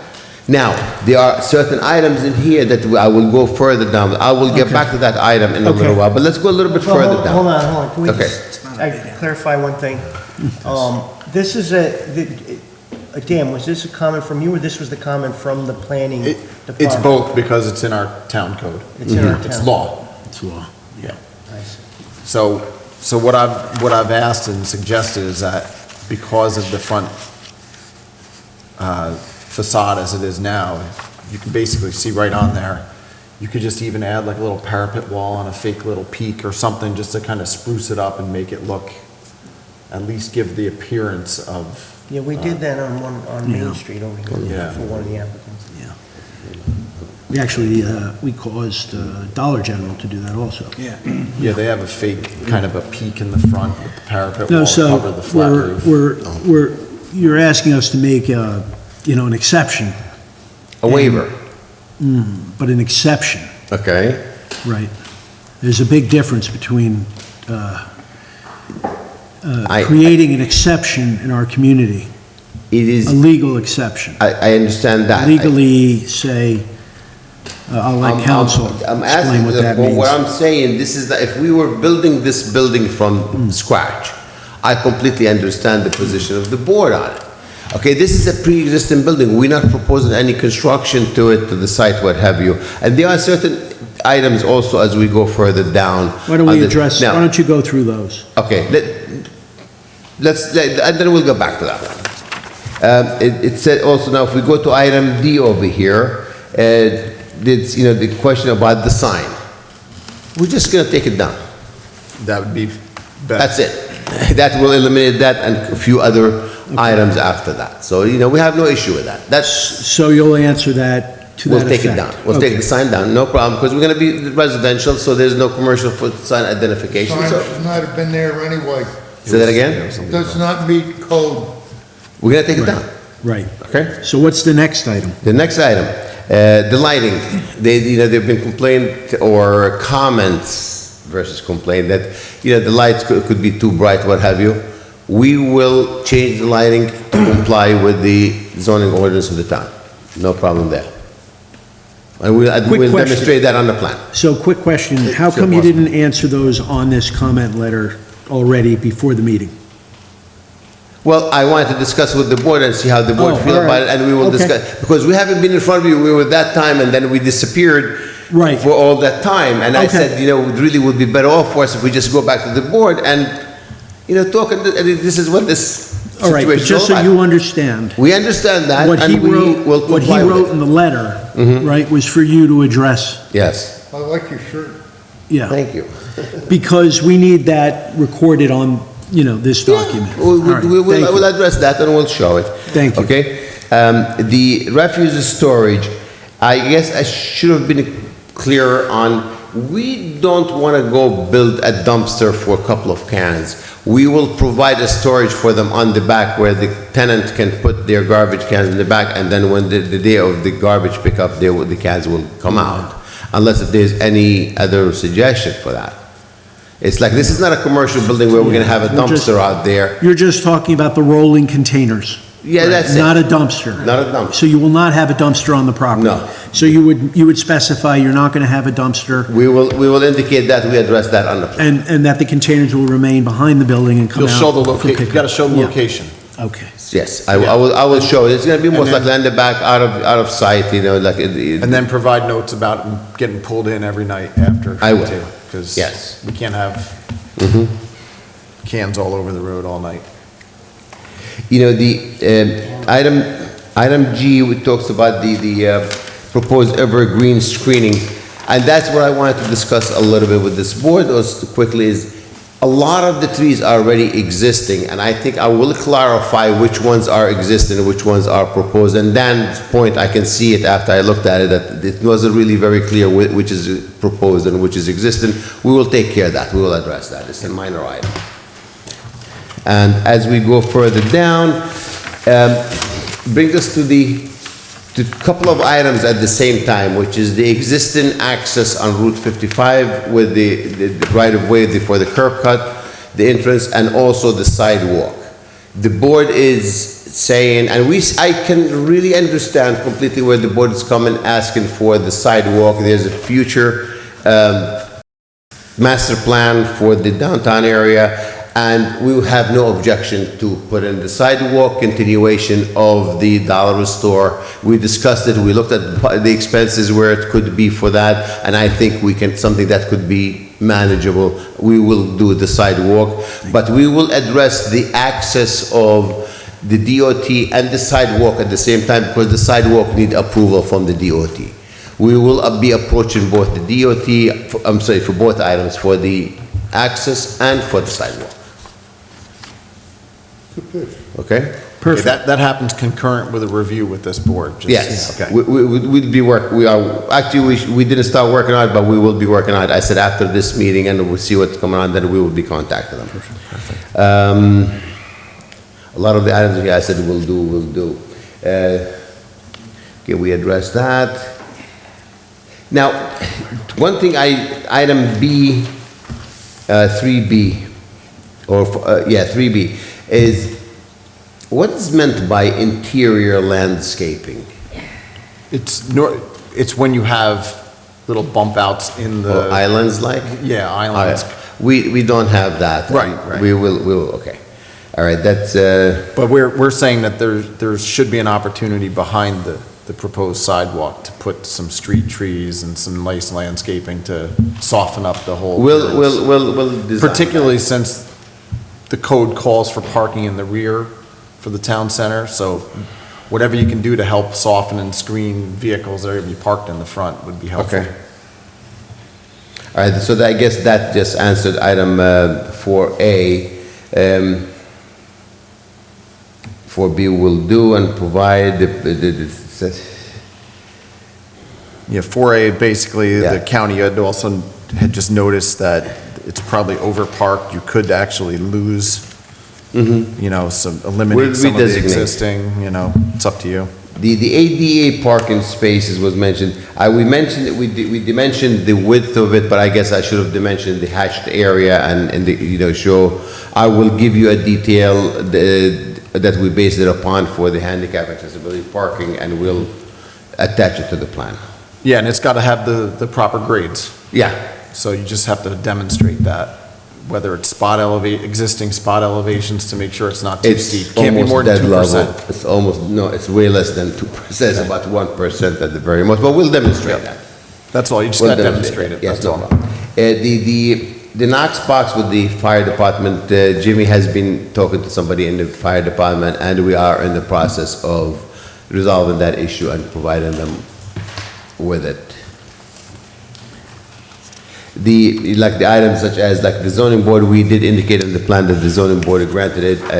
I will indicate the date it was granted upon that day.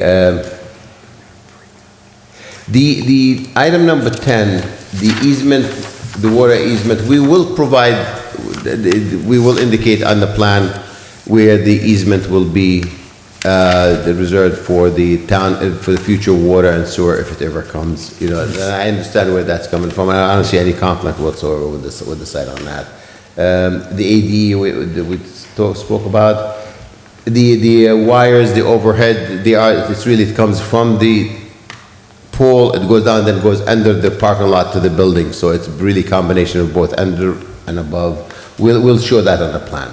Yeah, it's the ones in the front that I want shown on the plan too, because then when you look at a landscaping plan, you want to make sure that you're not putting a tree that's going to grow into the wires directly below the wires, so. Yeah, we have that, we'll address that. The item 13, I did not understand what that meant. I thought I showed the setbacks on the rear line, the side, Yeah, it and looks the like front. there was a 35-foot on the front shown though. No, it shows 40-foot setback, the requirement. Oh, I'm sorry, here. Yeah, so it's 0 to 15, so it's just demonstrating that's existing non-conforming. All right, I don't know how that happened, but, okay, that's fine. That's all right. So that's what that meant, that clarifies that. Moving right along. Says fine sign. Sign, again, we go back to the sign, we are gonna completely remove the sign, so we're gonna, that's fine. And then item number 19.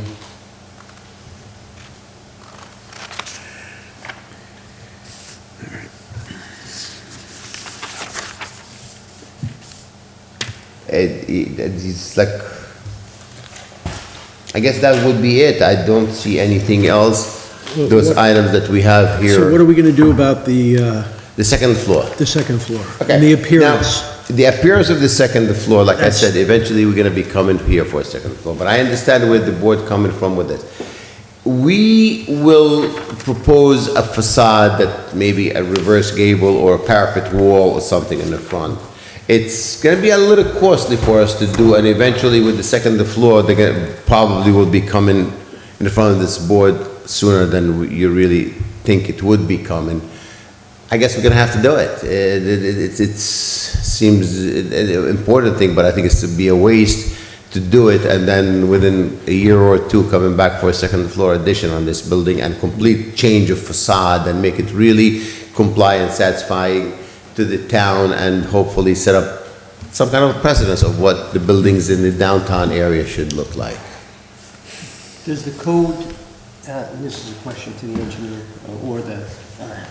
or our attorney, does the code have any provisions for waiving any of the town center? Or phasing? Is that I don't ridiculous? know, phasing, but is there an opportunity to waive? Can we waive it? I don't think so. There is a provision for like de minimis changes, like where you can waive, like you did with Plum Court. I know there's waivers for like, in general, But This is these are wholesale. this is more as it pertains to the town center. And so is there something in the town center that, So where are you headed with this? And there is if we have no- a right to waive is- it, I'd be inclined to help them out in this instance. And there is no phasing where then he could, His right, our there's no requirement for occupancy him to make the in between architectural phases. changes to the building. So, We've waived the requirements on the sidewalk and the parking in the past. We have waived some requirements, like not having to show trees and stuff. You did that on Dollar General. We weren't really waiving, we told them. postponed. They Yeah. put up the money in lieu of doing the improvement. Yeah, but town center, for instance, calls everything to be within 50 feet of the edge of the road. Yeah, but And, this is an existing building. huh? This is an existing building.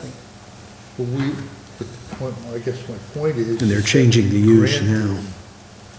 Where we've gone, I know what we you're have saying. gone against, because it fits in With the property. with all the other buildings that are Right, or with the pre-existing. property. Right. Well, we were exercising discretion, so we have the Well, can't we ability, just- yeah, we have the ability to exercise discretion here to say that architecturally, we feel we don't need to do it in this case. You're the ARB as well, so. We are the architectural review You board. have Something to the, stand by in that this is an existing building. So like a pre-existing You know, there is condition a is waiver, what you're there is a saying. waiver, and I'll give you the code section, and I gotta look at this, more closely, and I'll read it to you into the record, but it is 155-25 accessory apartments, which, obviously, this is, something that came before the ZBA, they got their variances through this section. that's not, No, that's accessory apartments, that's accessory. not, Yeah, it would be a I'm different, wrong. that's a different one. Yeah, sorry. this is commercial residential use now. So what is the, what was the variance that, what was their decision? Do we need to know that, Dan? The variant, well, they allowed the apartments. apartment units to be less than the 800 square foot maximum. Hmm. Yeah, that did happen. How many apartments you plan on putting in? 2 more. There's one existing legally, and we had looking for 2 more. So you want to divide it? No, it's already been divided because it used to be, it used to be commercial spaces, offices, and we The converted each standard- office, and they have the fire standard for- separated. So what are we waiving? Here's the standard, all right, for a waiver under special use permit. The terms and conditions of a special use permit may be modified by application to the planning board in the same manner as an application for a new special use permit. In the event that the modification sought is deemed insubstantial by the planning board, it may waive one or more of the requirements of this section. See, you have to make a discretionary call on whether it's substantial or insubstantial. Now, special use permits, are they annual? Not in this Reviewed case. annually? That's, Not in this case. accessory apartments are every 3 years, I think. Every but 3 there's, And if there's a sale of the property, you lose your special use permit. Okay. And that's what he's getting here, special use.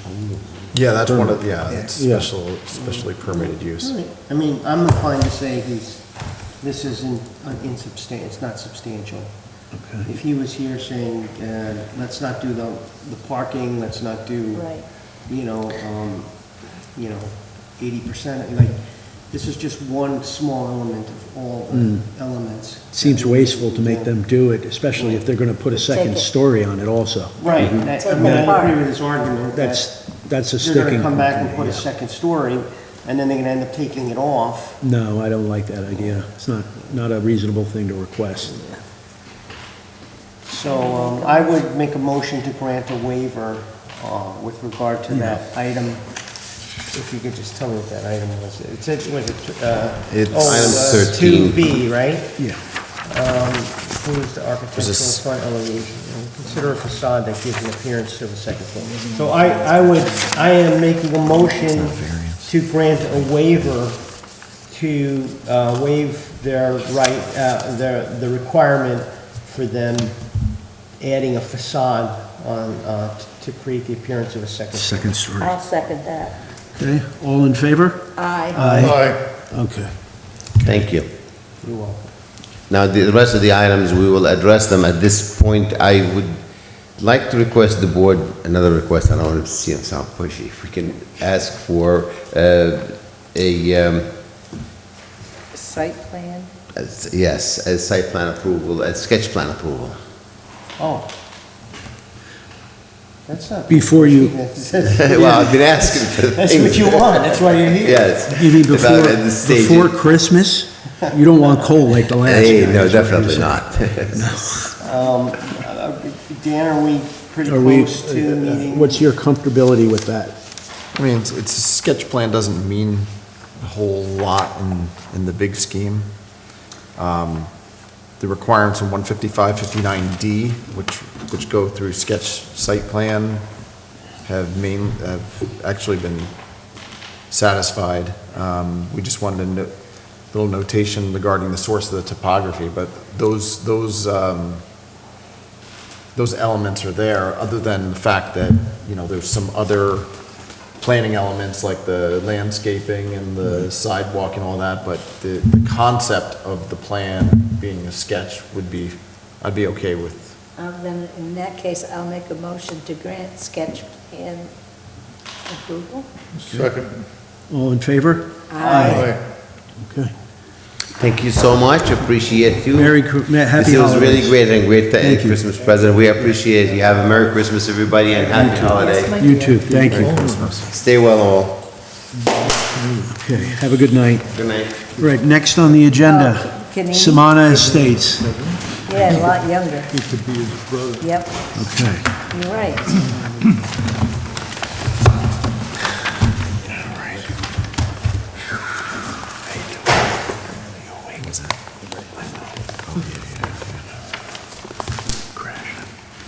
Good evening. Good Amy evening. Patane from the LRC Group for LMDH Property Holdings on Samana Estate. We were in front of the board last month. Since our last meeting, we have had continued coordination with the DPW and DOH. We've received the DPW's comments this week, and we are working on addressing those. The main comment that came from the last meeting was regarding the tree removal associated with the plans, and we were asked to reduce the number of trees to be removed as best as possible, and we were able to reduce that number by approximately 80 trees. Eight or 80? 80. 80. Oh. Good for you. So we've submitted updated plans, and we've received Dan's latest comments. So we're here to discuss with the board receiving the negative declaration and possibly the preliminary plat approval.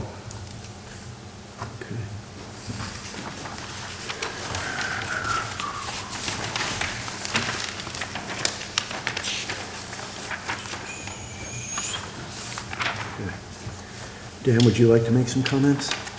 Yeah, sure. I mean, they've made a lot of progress. And one of the items I brought into this letter was a reference to local law that was passed by the town board in 2020. And that actually overwrites a part of our code that, if you go to E-code, still shows up. So 155-51 was a timber harvesting, but it was also related to tree removals and also included information and guidance with regard to subdivisions and site plans. And what it did was it basically limited tree removal to within 60 feet of the principal structure and to within 10 feet of other improvements, which would include septics, driveways, drainage facilities, et cetera. So, you know, I think what they've done is they've tightened up some of their tree removals as part of what they've done. You know, by this code, they technically be able to probably do a little bit more tree removal, but I think they heard what you guys had offered with regard to trying to maintain as many trees, and they've done a good job with that. Just some other stuff eventually to deal with the easements. That's something that we can address between preliminary and final, or as even a condition of final approval. Still a few things on the SWIP. The freeboard is a little bit of an issue for us. We don't want to have low points that might develop in the berms where some of that water can go over there unintentionally. And the concept is that the stormwater design manual calls for a foot now in the newer manual. So that's the 12 inches of freeboard there. So just to make sure, I don't think that that's going to really affect any of the easements or the grading too much, but it's just a comment of something that needs to be done. There was also a landscaping plan that was added to the property, to the project, and I think that's important to also, you know, enforce the fact that they've limited some of that tree removal, but they've also now shown additional trees and landscaping that they're proposing. The only exception we took to it is that I don't think it's appropriate in an easement that has piping in it to plant trees in that as well. Right, we can shift those over towards the. Maybe just put them onto the lot. Great. And that would satisfy me, but of course the planning board should take a look at that landscaping. Where is it? Yeah. It's an entire sheet now. Great. Yep.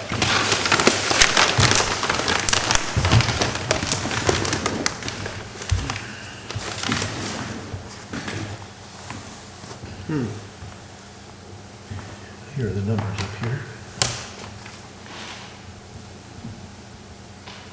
But that drain line on lot number 5, that's actually going in as part of the construction, right? Yes. Where's the drain line, Rob? It's on the lot, you can see it on that drawing, but it's, you see on the right-hand side there, that lot, that little L shape? Yeah, right. Oh, okay. I got you. Yeah. Those are all of these varietals indigenous? Yes. They are. A nice diversity there as well. Take a look at those. Rob.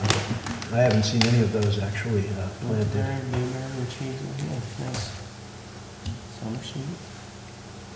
We have that right out in front of us. We sure do, right here. Who planted that? Who proposed that? So the heights range from 28, is that 60? No, that might be a mistake. Yeah. I think they're talking about the Oh, height these they are- attain, what they attain at maturity. Oh, at maturity, okay. So the That's size, the size oh, of the that's the person. size they'll be, Yeah, okay. number 7 pot, that's the size of that. Like a Pot, fig. yeah. Like a fig. Yeah. Fig. Yeah, exactly. I have one, like half a barrel. So your concern with the easement area is that the plants will eventually Yeah. interfere with the, They could, it could also just be that if they ever needed to really access through the easement, that the trees now prevent that access. So, you know, if they have to get in to clean areas in the back, you have to be able to actually access it physically, and then you're gonna damage those.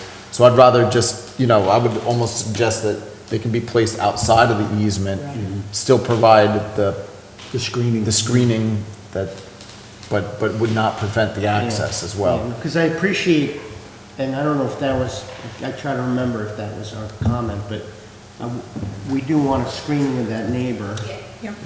How do we ensure that that screening stays, And what thing? that it stays?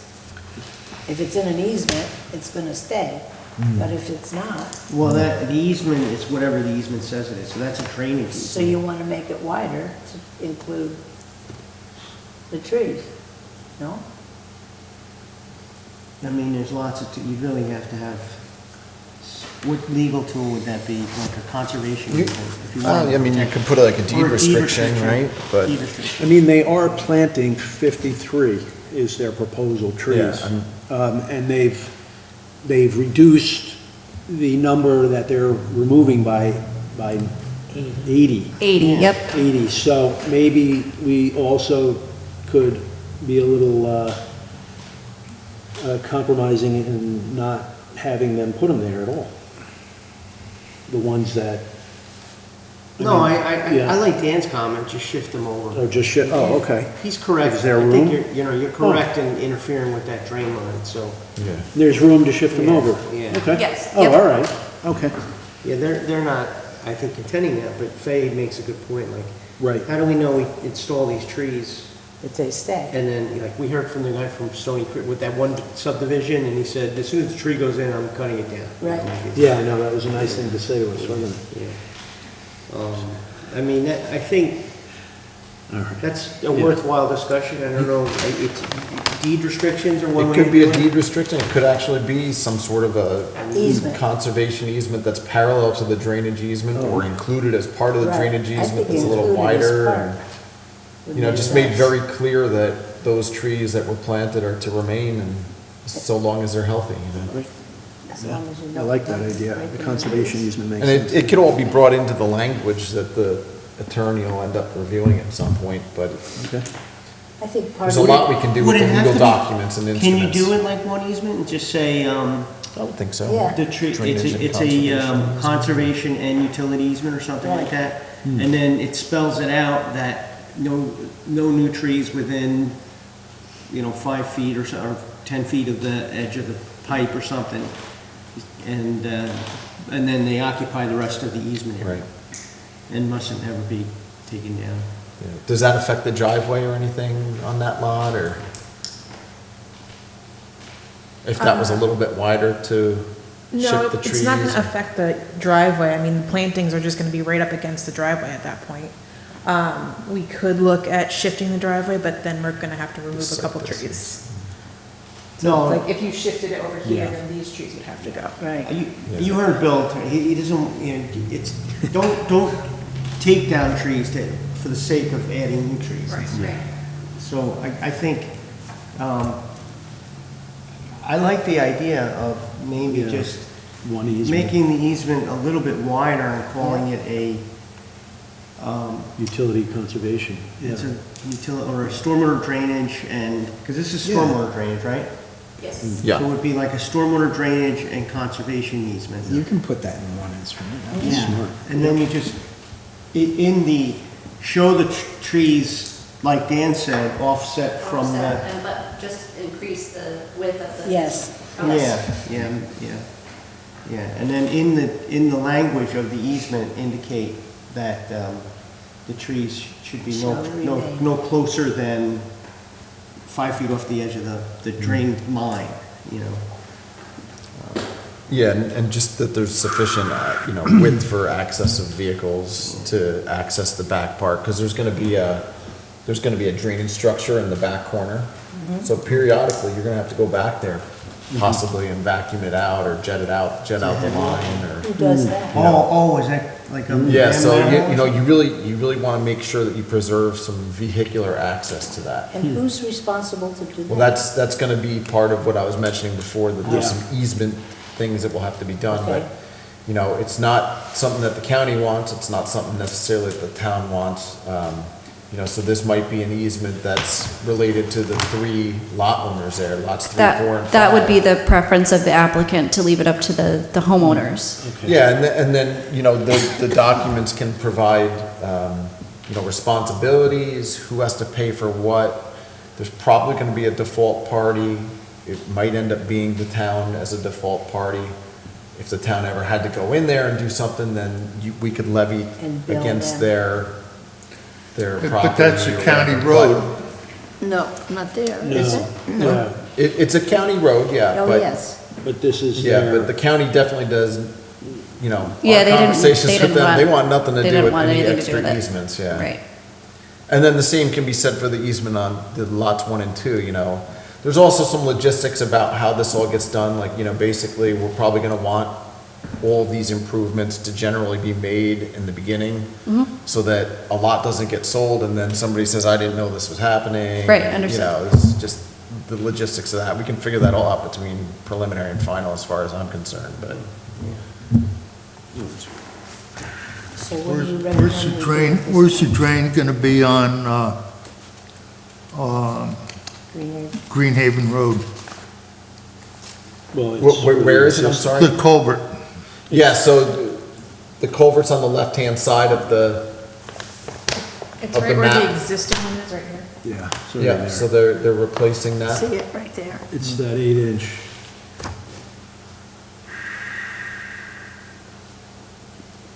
You're making it, what, 18 inch, you said? 18. Okay, I'm ready to move forward. yeah. Yep, you could make the motion. I'm ready to go home. So we prepared, and the applicant submitted Part 1 EAF with a lot of supporting information. We prepared a Part 2 for your consideration. I answered some of the things. You can answer them differently if you want to run through them. You can certainly answer them differently than I did. I just made some suggestions. And then in Part 3, I put a number of items that, over the course of this review, that I felt that the board was concerned with, and I explained how the applicant has addressed and mitigated a lot of those concerns. So I went through and gave some supporting information there. Again, I'm just trying to help the board get to that point, but if you want to change verbiage or disagree with me, then so be it. But I just have this as a document for you to be able to review. I concur with this.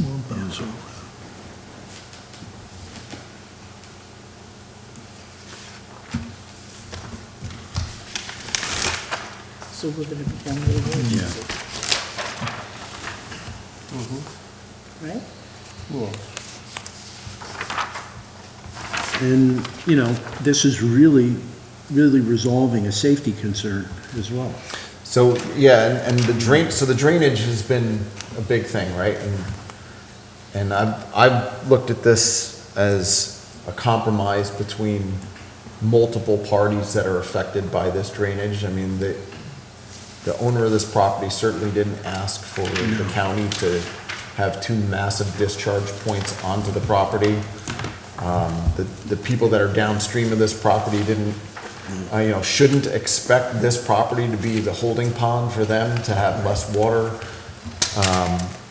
So it's a compromise, they've done all the calculations to prove that all the additional development that they're doing on this is being mitigated on site with infiltration basins. And they've also provided better conveyances of the county drainage through the site so that the future homeowners on this project aren't Benefit. adversely affected. I mean, like I said, I've seen Greenhaven Road with the water overtopping the yellow line and crossing over. So there's a public health and safety issue that's also being mitigated to some extent with this. And the downstream residents are benefiting because they are directing it into the creek. Well, so the Springs project has a number of lots, I think is 4 or 5 in a row, I can't remember exactly, before it hits the stream, and the way that that plan was already laid out was that there was going to be a swale behind those lots to convey water that's discharging on behind those houses and to the creek. And they'll be put. And they've reached out to that developer and had conversations, so. Great, yeah. They're doing their due diligence and trying to make the best out of the situation that's here. I would, So, is this a point at which I could make a motion to declare a negative and grant preliminary subdivision approval? Well, I just want to have a quick little Okay. discussion Yeah, go before ahead. you do that. Okay. So, and I think we've debated this before in the past. Yes, I When know you're- what you're gonna say. Yeah, okay. So, because I used to prepare seekers, and I was now going on probably 8 years ago. So I don't know what the new rules are, but it used to be that if an impact exceeds the threshold, then you're supposed to mark moderate to large impact. And then you explain that in the part 3. And you say, yes, while it exceeds this threshold, we're mitigating the impact. So for example, it says here on number 9, will the proposed action result in adverse change to natural resources, wetlands, water bodies, groundwater, air quality, flora, and fauna? So we brought up the issue of, wow, there's a lot of trees being removed, and you did a good job at reducing it, but at the same token, I would be inclined to say, well, it's a moderate to large impact because it exceeds the threshold. It answers the question. Yes, there is a potential for that. But then you say, but then you answer it in the third. And he's answering here, the applicant has mitigated tree removal by showing trees to be removed and by proposing new landscape measures. And so that's how we explain it. We acknowledge that there's an impact, but we mitigated it and we explained it. Right. So Do you wanna change that? the only thing I'll Wanna add change to that is that the impact is limited to what your code allowed in that 155-51E9, within 60 feet of the principal structure or within 10 feet of other improvements. So I understand why you would consider it moderate to large, but I think it could be argued the other way, that it's small, minor, because it's based on what's proposed in front of you. and for my own edification. I'm sorry, No, just to yeah, follow go up ahead. on that. Sure. If it's small, and I'm just talking now, Yeah, just yep. generalities, not even this project. If it is small if it's no or small, you're not compelled to respond in the third. You don't have to describe it. Yeah, you don't have to. You know, it's. Right. So, I'm not gonna go strong on this for now. I think it garners more of a discussion in the future on how we answer these technically to be correct. And I'm gonna go back and do my homework again and read the seeker handbook. You are using our ordinance as the definition of what an impact would be, but it's the state, there's a whole Right. guideline. No, I understand. in seeker Yep. That tells you how you're supposed to interpret what the impact is. Right. So for my own edification here, what is the ramifications of changing 9 to moderate?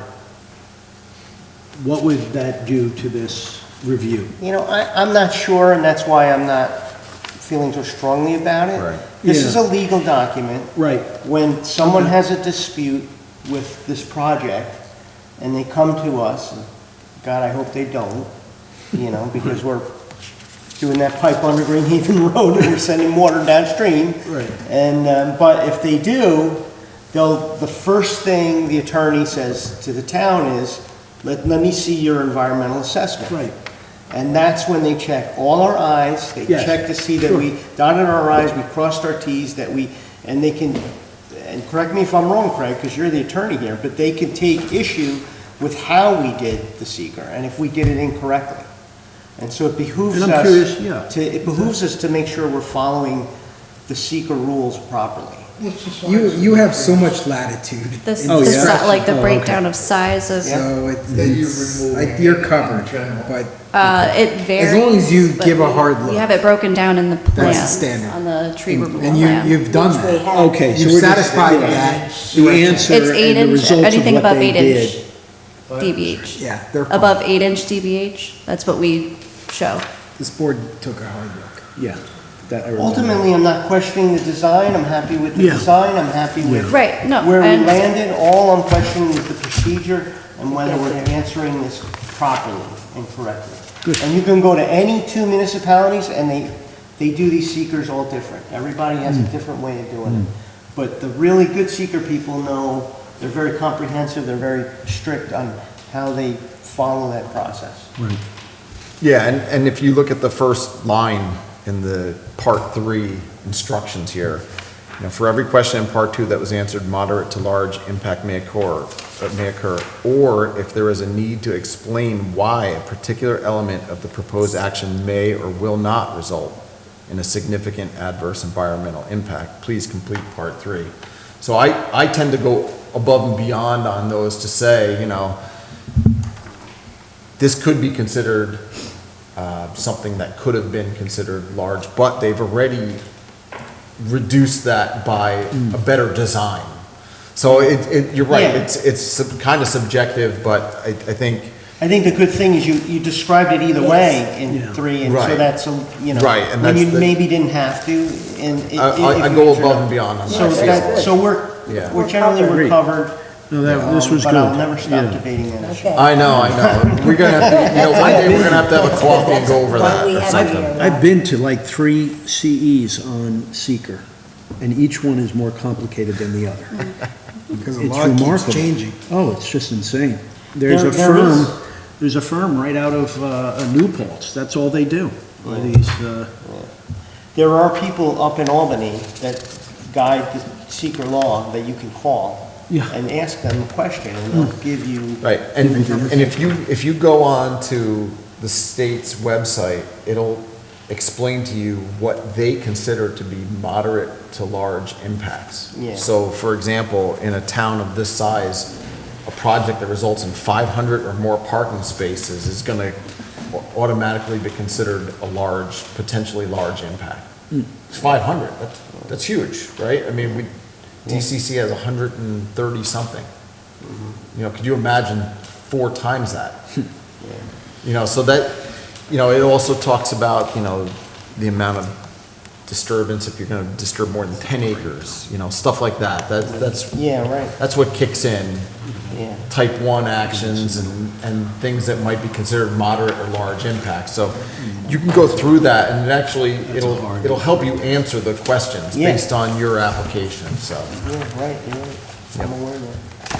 All right, so But, I. a 5-lot subdivision on 6.5 acres or whatever this is it's hard to justify saying something's gonna be a large impact. Right.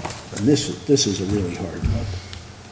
Yeah, and they provide a lot of supporting documents That's, with it's impressive. So thank archaeological you. studies and all that, so. So the action is we need to make a motion to declare a negative declaration? Yep. and We already grant- did the lead agency? Yes, Yes, that's all been and grant said, yeah. preliminary subdivision approval. Isn't that a separate motion? Yes, Separate? Good, yeah. You have to do secret. All right, so I'll make a motion. True. I'll make a motion to declare a negative declaration. Second. All in favor? Aye. Thank you. And I will make a motion to grant preliminary subdivision approval. Okay. I'll second. All in favor? Aye. Okay. Thank you for listening to what we had. Yes. Of course, Thank you for yeah. making Thank all you very the much. Have a happy holiday. Thank you. Thank you. Thank You you. too, enjoy. Thank you.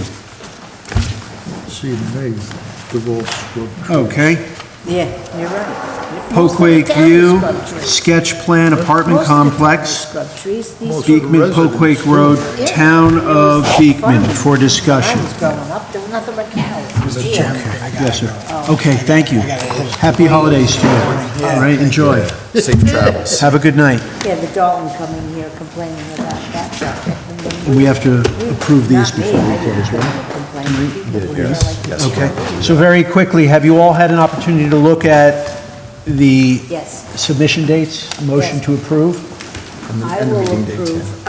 I think maybe on the agenda, if we could have these dates, it would be great, because then when we're going to make a resolution, Dan doesn't have to look it up, because we Oh. got them. Put them on every agenda, Do you mind? would that be all right? The next I mean, submission I deadline have maybe, the, or? I have the information. Oh, good. Yeah. Open my Yep. folder and get it. Okay.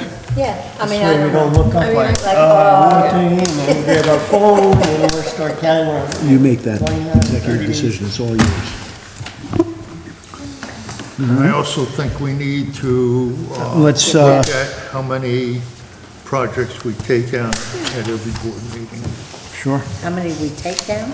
How many we address. Oh, I see. What time is it? Future 10 o'clock, workshop. it's past your Sounds like a bedtime. future workshop.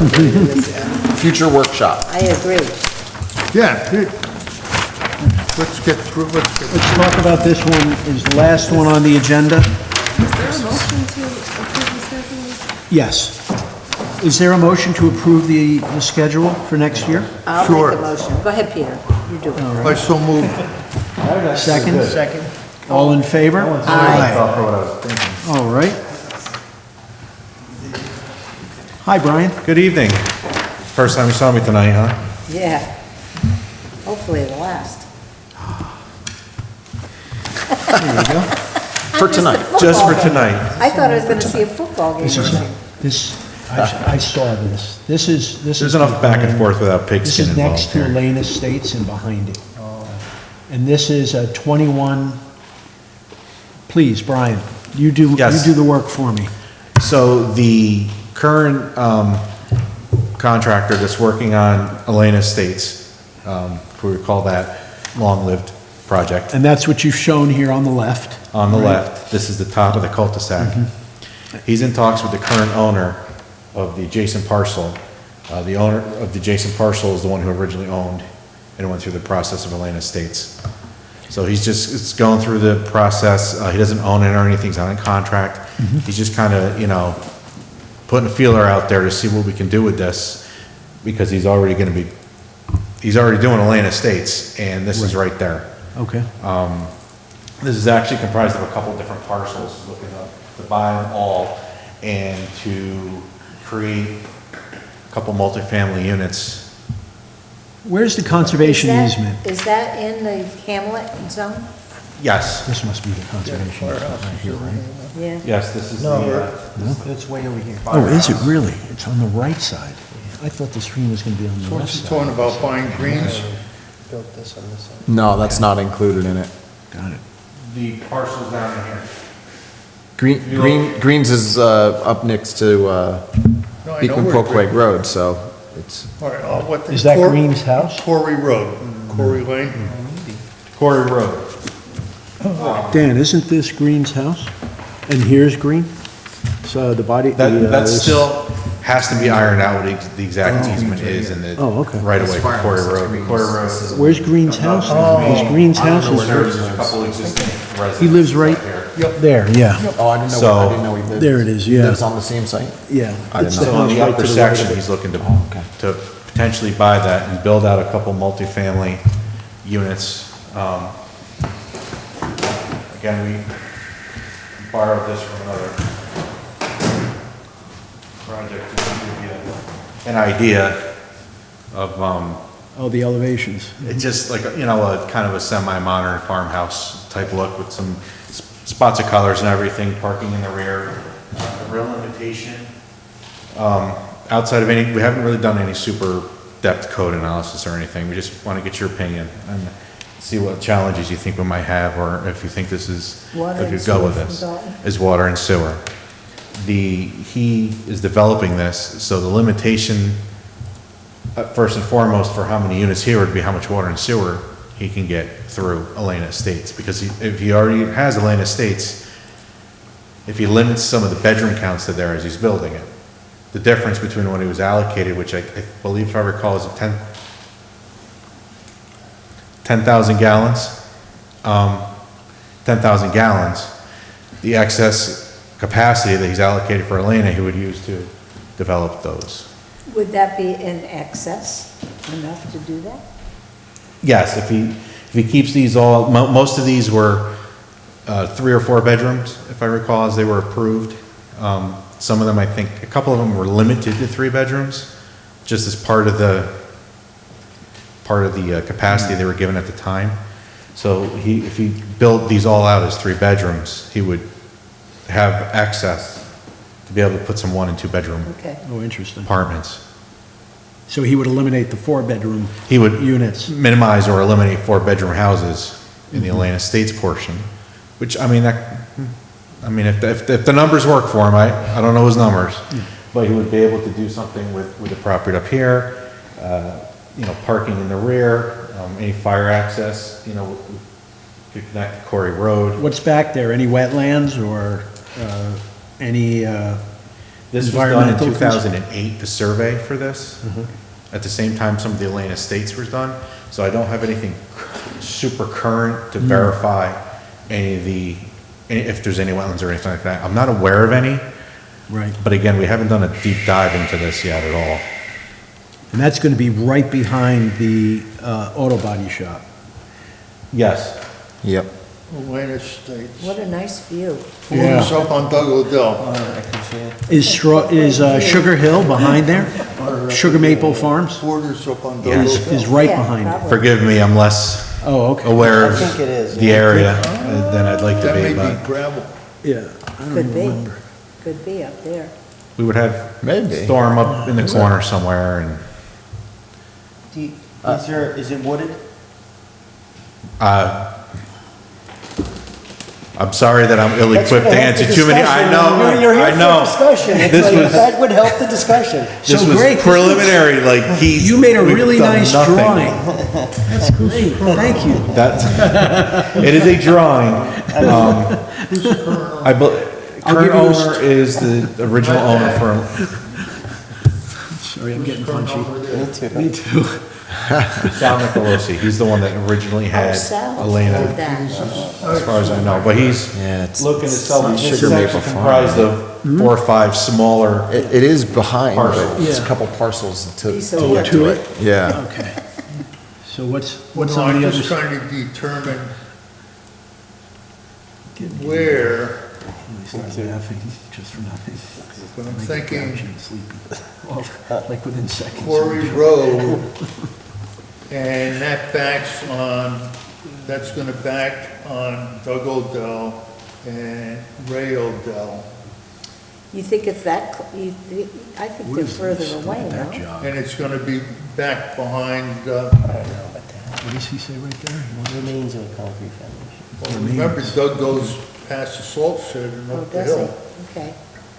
And then Yep. Ray's property is further, a couple And houses that's down like you the said, street, but he's got depth. That's all gravel, too. Parcels between Sugar Maple Dance. Right, and that's what I'm saying, that I think it may, Yeah. I'm thinking that whole hill may be, Gravel. possibly may be Not far. gravel. I don't know what's behind the house where, Sammy lived. What a great use.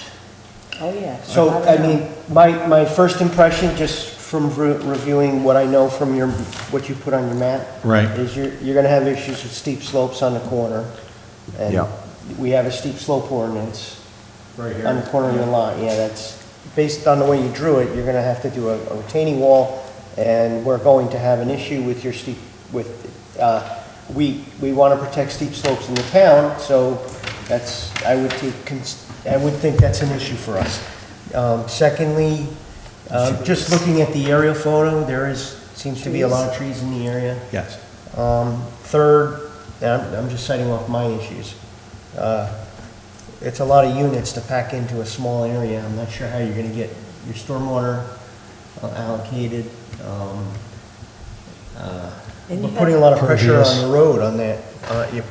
That road is not, we ended up with, I think, maybe a little more narrower of a road, which I like, but now you're putting a lot more units on that road. And no way out. Quarry- No second way Quarry out. Road goes there too. We could, again, we could connect the Corey Road. Right. Yeah, but that's a private road, isn't it? We haven't gotten so far in to see specifically what Yeah, the deed you'd have to restrictions are or see if there's a Isn't road that a maintenance private road? agreement and if it's allowed, you know, Isn't that's Corey private? the legality, yeah, it is private, yes. Yeah. Yeah, That's a so, problem. so that would Can't be put one all of the those things I things wanted to on bring up was just the legality of being able to use Corey, because you do want to have two ways in and out with this, you know, this number of units with the dead end. I wouldn't think you'd want to put those number of units on a private road. Who's going to maintain the road? And they may become party to that if there's a Yeah, road maintenance but- agreement and, you know, and so that's for them to. Figure It's a out.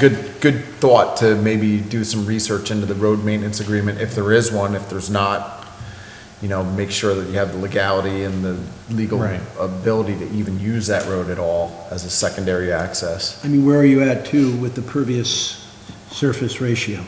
We haven't done, we're just trying to almost get like a punch list here for some like due Yeah. diligence before he really gets serious about getting into contracts or anything Change the name specific. to, He doesn't want to throw good money at, you know, a bad project from his end.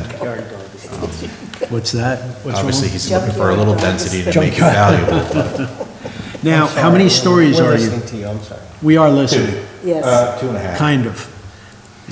We're going to sleep while we're here. But now, 2.5 stories? Is what we're showing right now. I mean, this is so super What's preliminary. We might have to reorient some stuff and lose some units. This was kind of just like, if we did Elena, For shorter people. What's all the? three I want to bedrooms. ask you, it's kind of like And a use widow's that, peak. okay, That that's, sounds here's stupid. the number of gallons we need for Elena now. We had 10,000, here's the difference, at 110 gallons a room, this is the maximum number of units we could fit here because of the sewer and water limitations. Right. Why wouldn't you want to continue the same level of development as Elena to be contextually consistent? In other words, rather than doing multiple, these are, assuming these are apartment units. Income. Maybe they see a need for rental. I'm asking him a question, excuse me, For sir. rental units. I want him to answer it. I appreciate that, but, if you took the circle out and put the circle in here, Yeah. and then you had like 3 or 4 units, and then we're talking less density, so why wouldn't we consider? I think, I don't know if we considered that at this point yet, something that inclusive of Elena Estates and filing the maps and everything that would change that at this point. Oh. I think, you know, those are all filed maps and everything on there, if we would have to amend or bring that back into the mix for some reason. So I think right now he was just, Yeah. here's we can't get more than this, even if we wanted to, even if we had 100 acres in here, it's like, this is the only water and sewer we got. Right, right. And here's the limitations of not going past Quarry Road, still having some kind of access here. Yep, no grading's been done, so yes, we are clipping a steep slope area clearly right along here. But just feeling out the board, Yeah, so now, what is the purpose of a half-story? it looks pretty. It looks great. Now, all right, so, all right, I don't want to. As opposed to a flat roof, I guess, if you will. Oh, is that, all right. So is going up another story going to help with density and They don't more, have them. I don't, less? I think we were, don't quote me on this, but I'm not sure if the code allowed that many third full story? stories. Well, there's a height restriction, like 35 feet or something. And again, they're not gonna wanna do flat roofs, I don't believe. Yeah, it's maximum building height 35 there. Okay, So we're, that answers that. And then you've got a rotary that's not necessary, right? from here? Yeah. Right, as So there approved. would be a field change that straighten that out? If you had a second way out?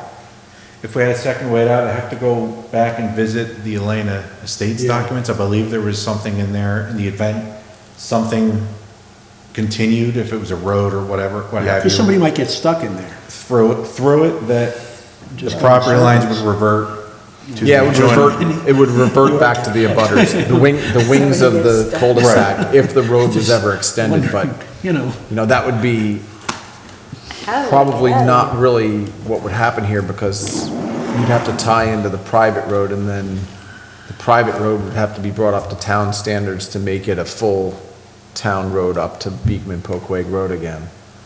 So I don't know if that would ever really necessarily happen here. And you could, it would be more like, almost like a rotary if it was to stay that way. Just No, just I don't leave the outside dimensions. Eliminate the island in the middle, you'd still have to deal with drainage and everything and just tie into it. Yeah, I mean, there'd have to be a way for vehicles to turn around inside of the apartments then. Again, we might, you know, if It's, this you building know, has to it's- go, and we have to go around.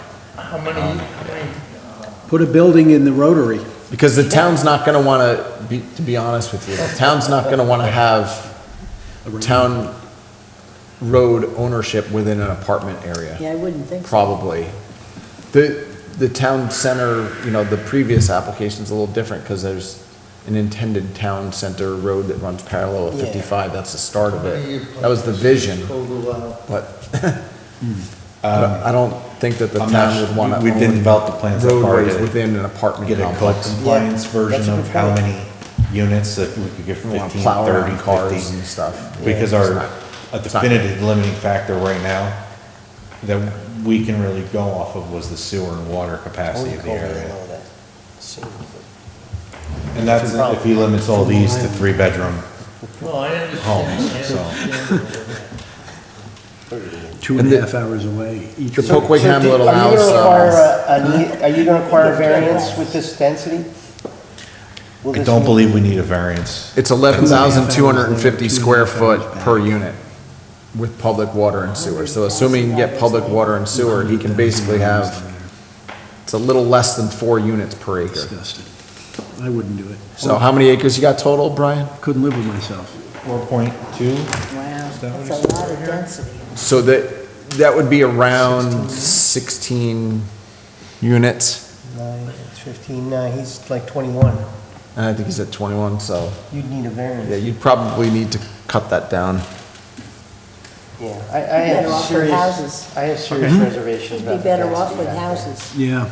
I mean, it would be nice to have some You'd be additional, better off doing houses. you know, I mean, I was compelled Because I don't see because, that as marketable. I don't think I want to look at a dump. I'm sorry. What dump? What are you looking at? The junkyard. Greens, the auto body salvage, it's, yeah. They're right behind the salvage, but I was looking at it as affordable units, you know, in an offbeat There's a hill. location You can't that's see not it? being utilized. From there, you So, can't see but, the. A lot of times apartments are near areas that might not be Right, as as desirable desirable. where Hey, a John. single-family house Yeah. might be. We'll just take a ride down there. Okay, We'll also look at it Sure. from the scale at Greens, because Okay. I believe, and I may be wrong, but I believe there's a hill on the backside of yeah, Greens that's what, property, oh, Green's property, which is, which yeah. is the junkyard. yeah, So Well, unless that's this hill. you're There running is. elevated Yeah. top There is. floor, So Not to dense, see it. you're not gonna see the junk cars. true. And if you're renting an apartment, you really don't give a hoot Yeah, about it too much because you're busy earning a living. Yeah. Hopefully. and they're also getting the water Unless from the it's Section aquifer and not from a well, Section eight. downhill of the We should meet at the the diner salvage. first before we go. We should meet at the diner We'll meet first. at the diner first before we Yeah. can Yeah, go but over you we it. can't go go as a group. No, not as a quorum, so I gotta wait on the road while you Yeah. two look, and then we switch. Good job, Fay. so Yep. I hear the reservations on the density. I gotta keep these guys straight. Thank Gotta you. keep them in line. If we were, you know, go through this a little farther and just say, okay, well, the density's gonna have to be this just because of the codes or whatnot. Is there objections to the general idea of maybe 2 multifamily in this general style, as long as we can get an in and an out, a turnaround spot through there? So if I were to, you know, say this building goes in half or away, you know, I can loop back around. Go for it. I mean, that's, You can propose more. I could propose it, We but need to do our own homework, take a look. Oh, that's fine. Think about it a little bit. I mean, I like the idea of more affordable apartments in our town. I think it's good for the economy of our town. Well, You know, the Albany, location you is know, questionable, but to Peter's point, yes, I mean, people need affordable places to live and work. So, starter places for our kids. So, instead of an intellectual desert and them having to go to Albany and White Plains and Manhattan to find work, you know? Can I just offer Yeah, the alternative point? yeah. I do agree that we need more affordable housing, that's important. But you have steep slopes, you have Yeah. wooded areas. Yeah. We were just considering that the other proposal earlier on tonight, and This? some of our community were concerned with taking out all the trees. And I think your response, and I don't mean to paraphrase it, but it was Go ahead. basically, well, I'll mitigate for it. Well, you know our concern from our community. Yeah. So that should be informing your decision here, Yeah, which is, we don't want you to just go level everything No. and then plant a bunch of trees afterwards. and that We want you to rotary try to- isn't being used now. Elena was designed, and so if you went with a more of like a design like Elena, there's opportunities to preserve some of the open space. When you're doing high-density apartments, you're tending to need to clear out everything. If I'm looking at that plan, you're between the pavement, the roads, Wait the till the fire buildings. whistle goes off. Wait Wait till the you're gonna have to fire whistle level goes everything. off. So I have serious reservations with that. No? Now, how about, what would it take to get a variance for a third floor and get rid of the other building? Well, as long as the height is still 35, it's based on the average elevation around to the midpoint between the eave and the peak.